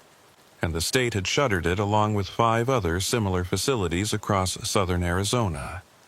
Since then, it had sat empty, occasionally visited by teenagers looking for a place to drink or transients seeking shelter, but generally ignored by everyone except the highway maintenance crews who mowed the weeds once or twice a year. Kepler parked his Crown Victoria 50 feet from the main building, leaving his light bar dark, but keeping his engine running and his radio within easy reach. The building was a single-story concrete block structure, maybe 40 feet long and 20 feet wide, painted in faded tan that matched the desert soil. To the left of the main building stood the covered scale platform where trucks had once been weighed, its metal roof supported by steel I-beams that caught the moonlight and threw angular shadows across the cracked pavement. To the right was a smaller outbuilding that had housed generators and equipment storage, its door hanging open on broken hinges. The light he'd seen from the highway was definitely real, not a trick of distance or reflection. It leaked from gaps around the boarded windows in irregular pulses, and as Kepler watched, It seemed to move from one window to another, as if someone were walking through the building carrying a light source. But there were no vehicles in the parking area except his own. No motorcycles or bicycles. No indication of how anyone might have arrived at this location that was 8 miles from the nearest town and surrounded by empty desert. Kepler grabbed his mag light and stepped out of his vehicle, the cold air hitting him like a physical presence after the warmth of his car's heater. He called out, his voice carrying across the empty station. "This is Sheriff Kepler, Cochise County. This property is closed to the public. If anyone's inside, you need to come out now with your hands visible." No response came back, except the sound of wind moving through the creosote bushes and the distant rumble of a semi-truck on the highway. Kepler waited 30 seconds, then called out again, but the silence persisted. The light continued to pulse behind the boarded windows, and now Kepler could hear something else. A low, electrical hum, the kind of sound that old fluorescent lights made when their ballasts were failing. Except the way station had no power, hadn't had power for 7 years. Kepler keyed his radio. "Dispatch, this is Sheriff Kepler at the 191 way station. I've got visual confirmation of light inside the building, and sounds consistent with electrical equipment running. But there are no vehicles present and no response to verbal commands. Requesting backup and contact ADOT to confirm this location is definitely without power." Rita's voice came back, professional and steady. "Copy that, Sheriff. Deputy Zaragoza is still tied up with that domestic. But I can have Deputy Martinez rolling from Wilcox, ETA, approximately 40 minutes. Contacting ADOT now." 40 minutes was a long time to wait, and Kepler had a feeling that whatever was happening inside the way station might not wait that long. He approached the main building carefully, his flashlight in his left hand and his right hand resting on his service weapon. The front entrance was a metal door with a deadbolt that should have been secured, but when Kepler tried the handle, it turned smoothly and the door swung open with barely a sound. The interior of the way station was not what Kepler expected. Instead of the empty, dusty abandonment he'd anticipated, the space looked almost operational. Fluorescent lights buzzed overhead, casting harsh white light across a reception area that contained a metal desk, filing cabinets, and chairs that appeared to be in regular use rather than covered with 7 years of desert dust. On the desk sat a computer monitor showing what looked like a live feed from highway cameras, displaying traffic on a section of road that Kepler recognized as Highway 191, probably from a mile or two south of their current location. But the details were wrong in subtle ways that made Kepler's skin crawl. The vehicles on the monitor's feed were mostly correct: modern semi-trucks, passenger cars, the occasional RV, but interspersed among them were older models, vehicles from the early 2000s that looked too pristine to be real, as if someone had created a composite video mixing current footage with archived material.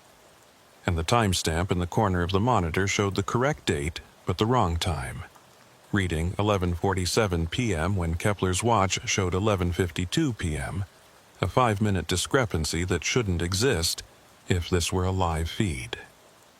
Kepler's radio crackled, and Rita's voice came through with an edge of confusion. "Sheriff, I've got ADOT on the line, and they're saying something strange. The way station at mile marker 112 on Highway 191 is definitely decommissioned and has no active power connection. But their remote monitoring system is showing a power draw from that location, starting at approximately 11:24 p.m. tonight. They can't explain it. There's no legal connection to the grid, but the meters are registering consumption." "How much power?" Kepler asked, his eyes still fixed on the impossible monitor display. "Enough to run a full commercial facility. Lights, computers, HVAC, the works. They're sending a crew to investigate, but they won't arrive for at least 2 hours." Kepler moved deeper into the building, passing through the reception area into what had been the main operations room. Here, the wrongness intensified. Multiple computer stations lined the walls, all of them active and displaying various data feeds. Weight measurements, vehicle classifications, timestamps that flickered between correct and incorrect readings. In the center of the room stood a large table covered with paperwork that looked simultaneously fresh and decades old. The ink sharp and clear, but the paper yellowed as if aged. And at one of the computer stations sat a figure in a Department of Transportation uniform, their back to Kepler, their hands moving across a keyboard with practiced efficiency. The figure appeared completely solid and real, not transparent or ghostly, but something about their posture was wrong. Too still when not typing, too mechanical when in motion, as if they were performing actions from memory rather than conscious thought. "Excuse me," Kepler said, his hand now gripping his weapon though he hadn't drawn it. "This facility is closed. You need to identify yourself and explain what you're doing here." The figure at the computer stopped typing but didn't turn around. A voice emerged, female and professionally neutral. "Way Station 112, operational status active. Processing northbound commercial traffic on Highway 191. All systems nominal. This station has been closed since 2016, Kepler said, taking a step closer. "There's no operational status here. I need you to turn around and show me some identification." "Station deactivation scheduled for June 30th, 2016. The voice continued, still not turning. "Current date is October 24th, 2023. 7 years, 3 months, 24 days post-deactivation. System configuration error. Temporal database synchronization failure." The figure finally turned, and Kepler had to fight the urge to step back. It was a woman in her 50s wearing a dhoti uniform with a name tag that read, "Greer Ellington, Station Supervisor." Her face was normal enough, lined with age, professional expression, eyes that met his directly, but those eyes were wrong, not in color or shape, but in the way they focused, as if they were looking at multiple layers of reality simultaneously, seeing him and through him and around him all at once. "Sheriff Kepler," she said, and her voice had that same processed quality he'd expect from a digital recording rather than a living person. "You're responding to a motion sensor alert triggered at 23:24 hours. Your arrival was predicted with 94% probability based on historical response patterns." Historical response patterns? Kepler kept his voice level, professional, despite the surreal nature of the conversation. "Ma'am, I need you to explain what's happening here. Who are you? And how is this facility operating when it has no power?" Greer Ellington tilted her head at an angle that was just slightly too far, as if her neck had more range of motion than it should. "I am Station Supervisor Greer Ellington. I have been operating Way Station 112 since April 2009. This facility processes an average of 237 commercial vehicles per day, ensuring compliance with federal and state transportation regulations. The station closed 7 years ago," Kepler repeated, his hand still on his weapon. "Closure protocols initiated June 30th, 2016. However, certain systems remain active for data, archival, and monitoring purposes. The recurring operations protocol was activated at 23:24 hours tonight due to detection of temporal pattern matching previous operational parameters." Kepler's radio erupted with static, and through the noise he could hear Rita's voice distorted and cutting in and out. "Sheriff, location, reading multiple, not possible." Then, instead of Rita's voice, what came through was a recording of his own voice from earlier. "This is Sheriff Kepler, Cochise County. This property is closed to the public." The recording played twice more, each time slightly different in tone, as if multiple versions of the same moment were being transmitted simultaneously. Greer Ellington had returned to her computer station, her fingers moving across the keyboard again. Multiple position readings are consistent with temporal echo phenomenon. Sheriff's current position exists in superposition across several recent timeline iterations. This is expected behavior during recurring operations protocol activation. Behind Greer, visible through the doorway leading to the back offices, Kepler could now see another figure in a DOT uniform sitting at another computer station. And beyond that figure, partially obscured by distance and angle, another, and another. The building seemed to extend much farther than its exterior dimensions should allow, filled with identical or similar figures all performing the same mechanical tasks. Plain language explanation, Greer said, her wrong eyes focusing on him with uncomfortable intensity. Way Station 112 was deactivated on June 30th, 2016. However, the station's operational data, 7 years of vehicle processing, safety inspections, and traffic monitoring, created a pattern in local space-time. Think of it as a groove worn into reality by repetitive action. When certain conditions align, that groove becomes active again, and the station temporarily resumes operations. Tonight's conditions created sufficient alignment for a recurring operations event.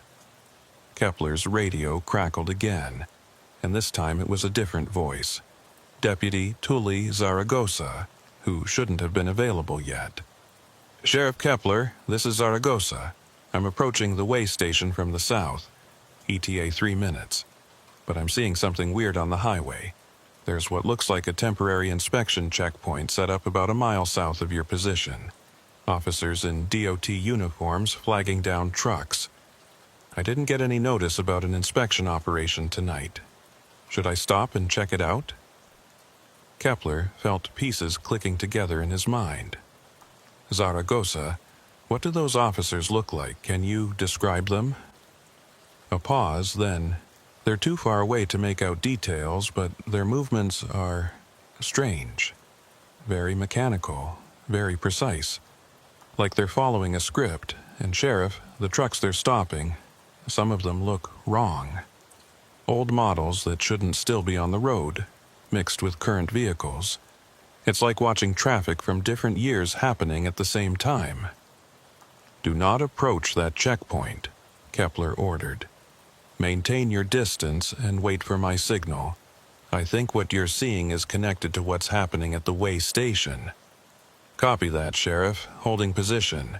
But you should know, the officers at that checkpoint, they're starting to look in my direction. It's like they know I'm watching them." Kepler turned back to Greer.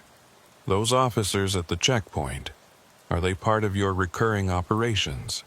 "Affirmative. Mobile inspection teams deploy when station capacity is exceeded. Current manifestation includes primary facility plus 2 mobile checkpoint units positioned at optimal interception points on Highway 191. How long will this last?" Recurring operations duration varies based on multiple factors.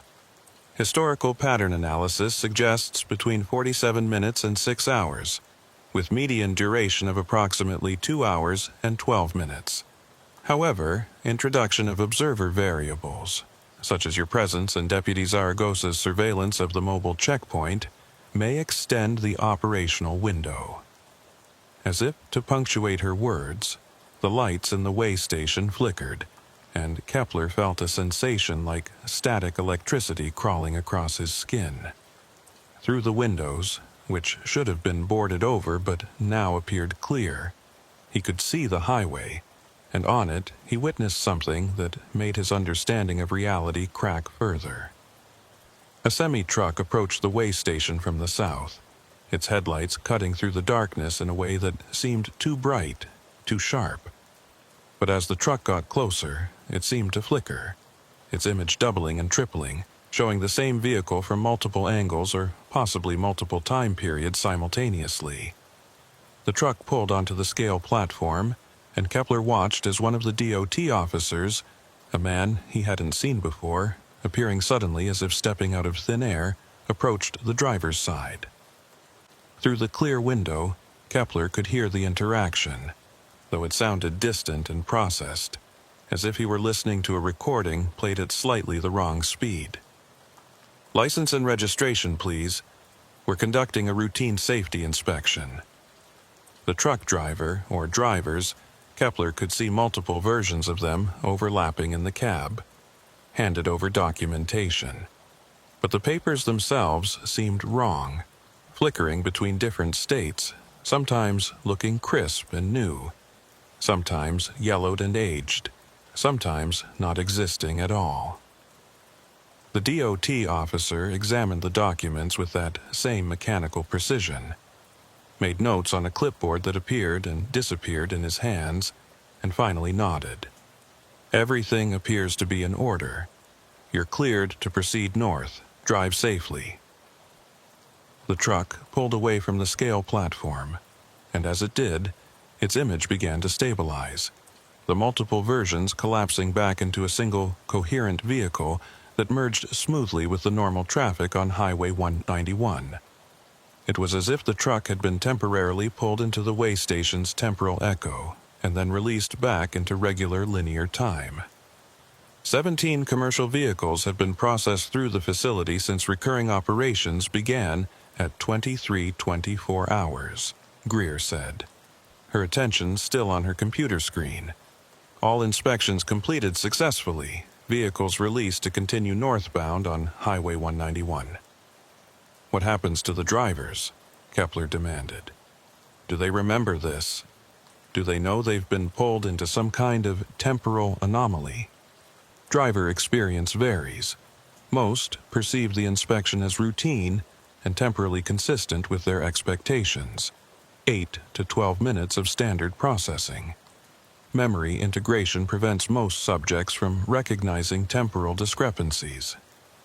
A small percentage, approximately 3.7%, report feelings of disorientation or lost time, but these reports are typically dismissed as fatigue or inattention. Kepler's radio crackled with Zaragoza's voice again, but this time something was wrong with the transmission. The deputy's words came through in fragments, overlapping with themselves, as if multiple versions of the same message were being sent simultaneously. "Sheriff, checkpoint, officers approaching. My position. Will be. There. Zaragoza, repeat your last transmission," Kepler said urgently. "What's your current status?" Static filled the airwaves for several seconds. Then Zaragoza's voice came through clear but wrong, the cadence and tone subtly off. "I am at checkpoint position south of Way Station. I am being processed. I was processed. I will be processed. Integration at 67%. Observer status shifting to observed. Deputy Zaragoza, get out of there now. That's a direct order." But the radio had gone silent, and when Kepler looked at Greer Ellington, he saw something that might have been concern or might have been satisfaction flicker across her too still features. "Deputy Zaragoza has been integrated into the recurring operations event." His presence at the mobile checkpoint triggered observer-to-participant conversion. This is normal protocol when external law enforcement personnel interfere with active inspection operations. What does that mean? Kepler felt cold spreading through his chest. "What have you done to my deputy?" Deputy Zaragoza is experiencing temporal superposition. He exists in multiple states simultaneously, as observer, as subject of inspection, and as integrated component of the checkpoint operation. Resolution will occur when recurring operations conclude, at which point he will revert to his primary timeline with memory integration preventing conscious recall of the event. Kepler pulled his service weapon, training it on Greer, even as part of his mind screamed that pointing a gun at what might be a temporal echo or a living memory of a closed facility was futile. "I want my deputy back. I want this, whatever this is, to stop now." Greer turned to face him fully, and her wrong eyes seemed to multiply, as if he were looking at dozens of versions of her all occupying the same space. Sheriff Kepler, use of force will not achieve desired outcome. I am not a physical entity that can be threatened or harmed. I am operational memory made manifest, the collective pattern of 2,147 days of way station activities compressed into recurring event structure. You cannot shoot a memory. Then, how do I stop this? Recurring operations will conclude when temporal alignment conditions deteriorate below sustainability threshold. Your intervention options are limited. You can wait for natural conclusion, estimated at 74 to 136 minutes from current moment. Or you can attempt to disrupt the pattern by introducing significant deviation from historical operational parameters. Kepler lowered his weapon slightly, his mind racing through possibilities. What kind of deviation? Historical data shows way station operations followed consistent protocols. Vehicle processing, safety inspections, weight measurements, all conducted according to established procedures. Significant deviation would require action that falls outside these parameters. Action that has no precedent in the station's operational history. An idea formed in Kepler's mind, dangerous and possibly futile, but the only option he could see. The station's operational history doesn't include a sheriff setting fire to the facility. That would be a significant deviation. For the first time, Greer's mechanical precision faltered.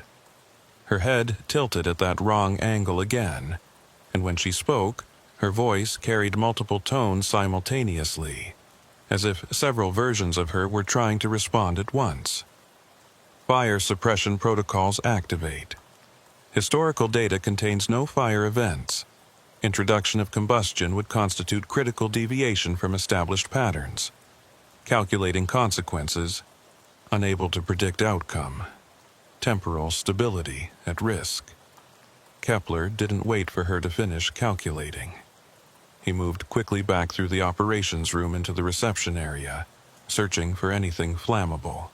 The filing cabinets contained paperwork that flickered between solid and insubstantial, and when Kepler tried to grab a handful of documents, they dissolved into something like smoke in his hands. But in a corner of the room, he found what he needed: a maintenance closet containing cleaning supplies, including several bottles of industrial solvent that were solid, real, existing in the present moment rather than in the station's temporal echo. He grabbed 2 bottles and moved back into the operations room, where Greer still sat at her computer station, her fingers frozen over the keyboard. Her wrong eyes fixed on him with an expression that might have been fear or might have been anticipation. Sheriff Kepler, this action will create unpredictable temporal disruption. Recurring operations may collapse in non-linear fashion.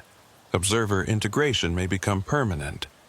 Deputy Zaragossa's superposition state may fail to resolve correctly.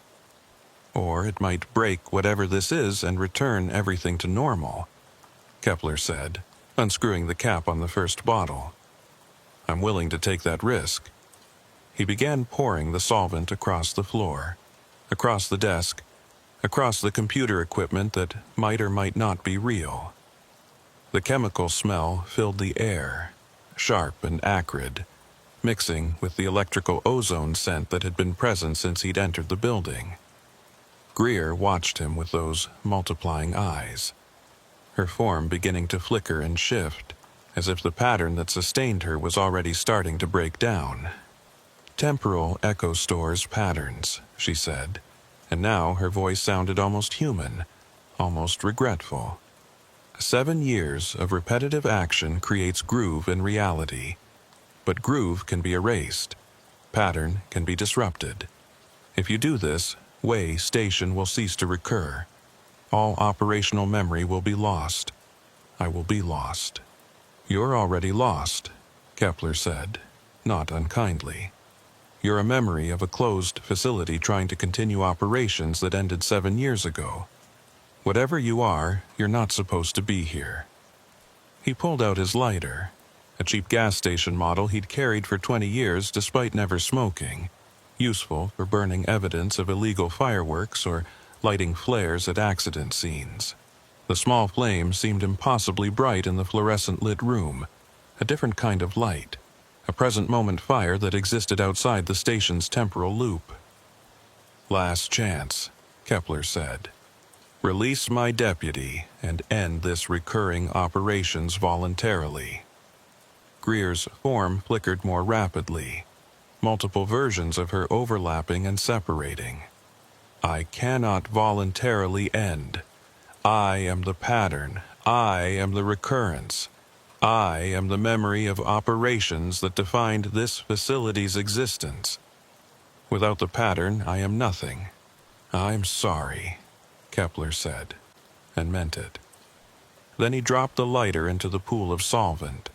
The flames spread with surprising speed, racing across the chemical-soaked floor in blue and yellow waves, but instead of burning like normal fire, the flames seemed to consume something else.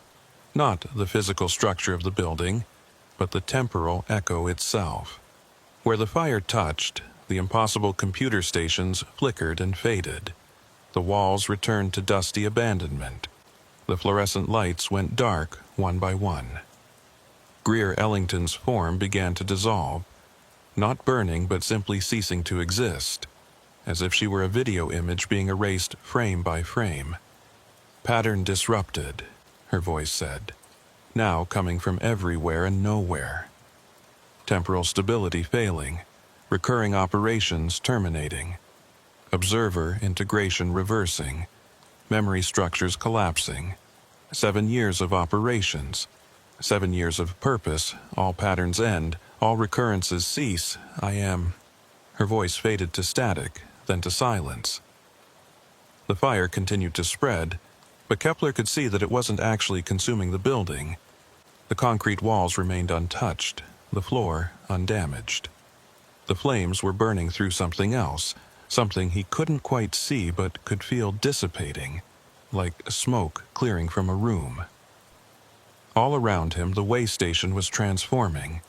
The operations room dissolved into an empty space filled with dust and debris. The computer stations vanished, leaving only marks on the floor where they might once have stood years ago. The fluorescent lights went dark permanently, and through the windows, which were once again boarded over, no light leaked at all. Kepler's radio erupted with voices. Rita from dispatch, Deputy Martinez en route from Wilcox, and most importantly, Zaragoza, sounding confused but fundamentally himself. "Sheriff, this is Zaragoza. I'm not sure what just happened. I was approaching the way station from the south, and I saw what looked like a checkpoint. And then, I don't know, there's a gap. I'm parked on the shoulder about a mile south of your position, and I can't remember the last 10 or 15 minutes. Should I be concerned? Did something happen?" Relief flooded through Kepler. "Zaragoza, what's your current status? Are you injured?" "Negative, Sheriff. I'm fine, just confused. The checkpoint I reported, it's not here anymore. Or maybe it was never here. My memory is fuzzy." "Head to my location," Kepler ordered. "And don't worry about the memory gaps. I'll explain when you get here." The flames were dying down now, having consumed whatever temporal pattern they'd been burning through. Kepler moved carefully through the darkened building, his flashlight revealing nothing but ordinary abandonment. Dusty floors, cobwebs in corners, graffiti on walls from teenagers who'd broken in years ago. The place smelled of desert dust and old concrete. No trace of the electrical ozone or chemical solvent that had been so present moments before. Outside, Kepler found his patrol unit exactly where he'd left it. The engine still running, everything normal. The way station building behind him was dark and silent, just an abandoned structure with no signs of the impossible operations he'd witnessed. If not for the fading adrenaline in his system and the vivid memory of Greer Ellington's wrong eyes, he might have convinced himself he'd imagined the entire event. Deputy Zaragoza arrived 12 minutes later, pulling his patrol unit alongside Kepler's. The younger deputy looked tired and confused, dark circles under his eyes suggesting the temporal integration had taken more out of him than he realized. "Sheriff, I need to know, did something weird happen tonight? I've got this feeling like I experienced something important, but I can't hold on to the details. It's like trying to remember a dream after you wake up." Kepler considered how to answer. The truth was so far outside normal experience that it would sound like the ravings of someone who'd lost their grip on reality. But Zaragoza deserved honesty, or at least as much of it as Kepler could provide. "Something unusual happened at the way station. The details are unclear, but I think we encountered some kind of residual phenomenon, an echo of the facility's operational past manifesting in present time." "Like a haunting?" Zaragoza's expression was skeptical, but not dismissive. "Something like that. But it's over now. The pattern that was creating the manifestation has been disrupted." "How did you disrupt it?" Kepler gestured back at the dark building. "Fire, or the threat of fire. The phenomenon seemed to be based on repetition and pattern. 7 years of the same activities creating a groove in reality. Introducing something that had never happened before, that wasn't part of the pattern, was enough to break it." Zaragoza was quiet for a moment, processing this information. Then he asked the question Kepler had been dreading. "Sheriff, did you see anyone inside the station? Someone in a DOT uniform, maybe? Because I have this memory that isn't quite a memory of talking to someone, a woman, I think, with eyes that were wrong somehow. But I can't tell if that's real or if my brain is just filling in gaps with nonsense." "You talked to Greer Ellington," Kepler said. "Or a version of her. She was the station supervisor before the facility closed. I think she became integrated with the temporal echo, part of the pattern that was trying to recur." "Is she still in there?" Kepler looked back at the abandoned building, remembering how Greer's form had dissolved as the pattern collapsed, her final words fading into static and silence. "No. When the pattern broke, she broke with it. Whatever she was, she's gone now." Rita's voice crackled over both their radios. "Sheriff Kepler, ADOT is reporting that the power consumption at the way station has ceased. Their meters show the location has returned to 0 draw. They're still planning to send a crew to investigate, but it looks like whatever was causing the anomaly has resolved itself." "Copy that, dispatch. Deputy Zaragoza and I are securing the scene. We'll wait for the ADOT crew and provide them with a report." Kepler paused, then added, "Make a note in the log that I'm recommending this facility be demolished rather than just left abandoned. There are safety concerns that go beyond normal structural issues." "Understood, Sheriff. I'll flag it for county review." Kepler and Zaragoza spent the next 2 hours waiting for the ADOT crew to arrive, during which time they conducted a thorough search of the way station and found nothing unusual. Just an old, abandoned building that had outlived its purpose. The ADOT technicians couldn't explain the power consumption anomaly, and eventually attributed it to a metering error or possibly unauthorized tapping into power lines, though they couldn't find any evidence of such connections. By 3:15 a.m., everyone had left except Kepler. He stood alone in the cold desert night, looking at the dark building that had briefly become a nexus of temporal echoes and recurring patterns. He thought about Greer Ellington, or the memory construct that had borne her name and appearance, and felt a pang of something like guilt. She had been doing her job, or at least a pattern created by 7 years of doing that job, and he had erased her by disrupting the recurrence that gave her form. But then he thought about the trucks being pulled into the temporal echo, their drivers experiencing inspections that occurred outside normal time, and about Zaragoza being integrated into the checkpoint operation, existing in superposition between observer and participant. The pattern might have been created by routine operations, but it had become something dangerous, something that pulled the present into the past and confused the boundaries between what was and what had been. It was better to let it end. Kepler climbed into his patrol unit and drove away from the way station, watching in his rearview mirror as the building receded into darkness. He made it about 3 miles before his radio crackled with a voice that made his blood run cold. Greer Ellington's voice, distorted and faint but unmistakably hers. Pattern damaged but not destroyed. Temporal grooves persist. Recurrence probability reduced to 7.3% but non-zero. I am, I will be. Memory does not die easily, Sheriff Kepler. Thank you for trying to free me, even if freedom means cessation. Some patterns appreciate the opportunity to end. Then silence. And when Kepler tried to get Rita to confirm whether she'd heard the transmission, the dispatcher reported that his radio had been quiet for the past 5 minutes. No transmissions received. Kepler drove back to the county building in Bisbee as the first hints of dawn began to lighten the eastern sky. He would file a report, carefully worded to avoid sounding insane, recommending that the way station be demolished and the land returned to desert.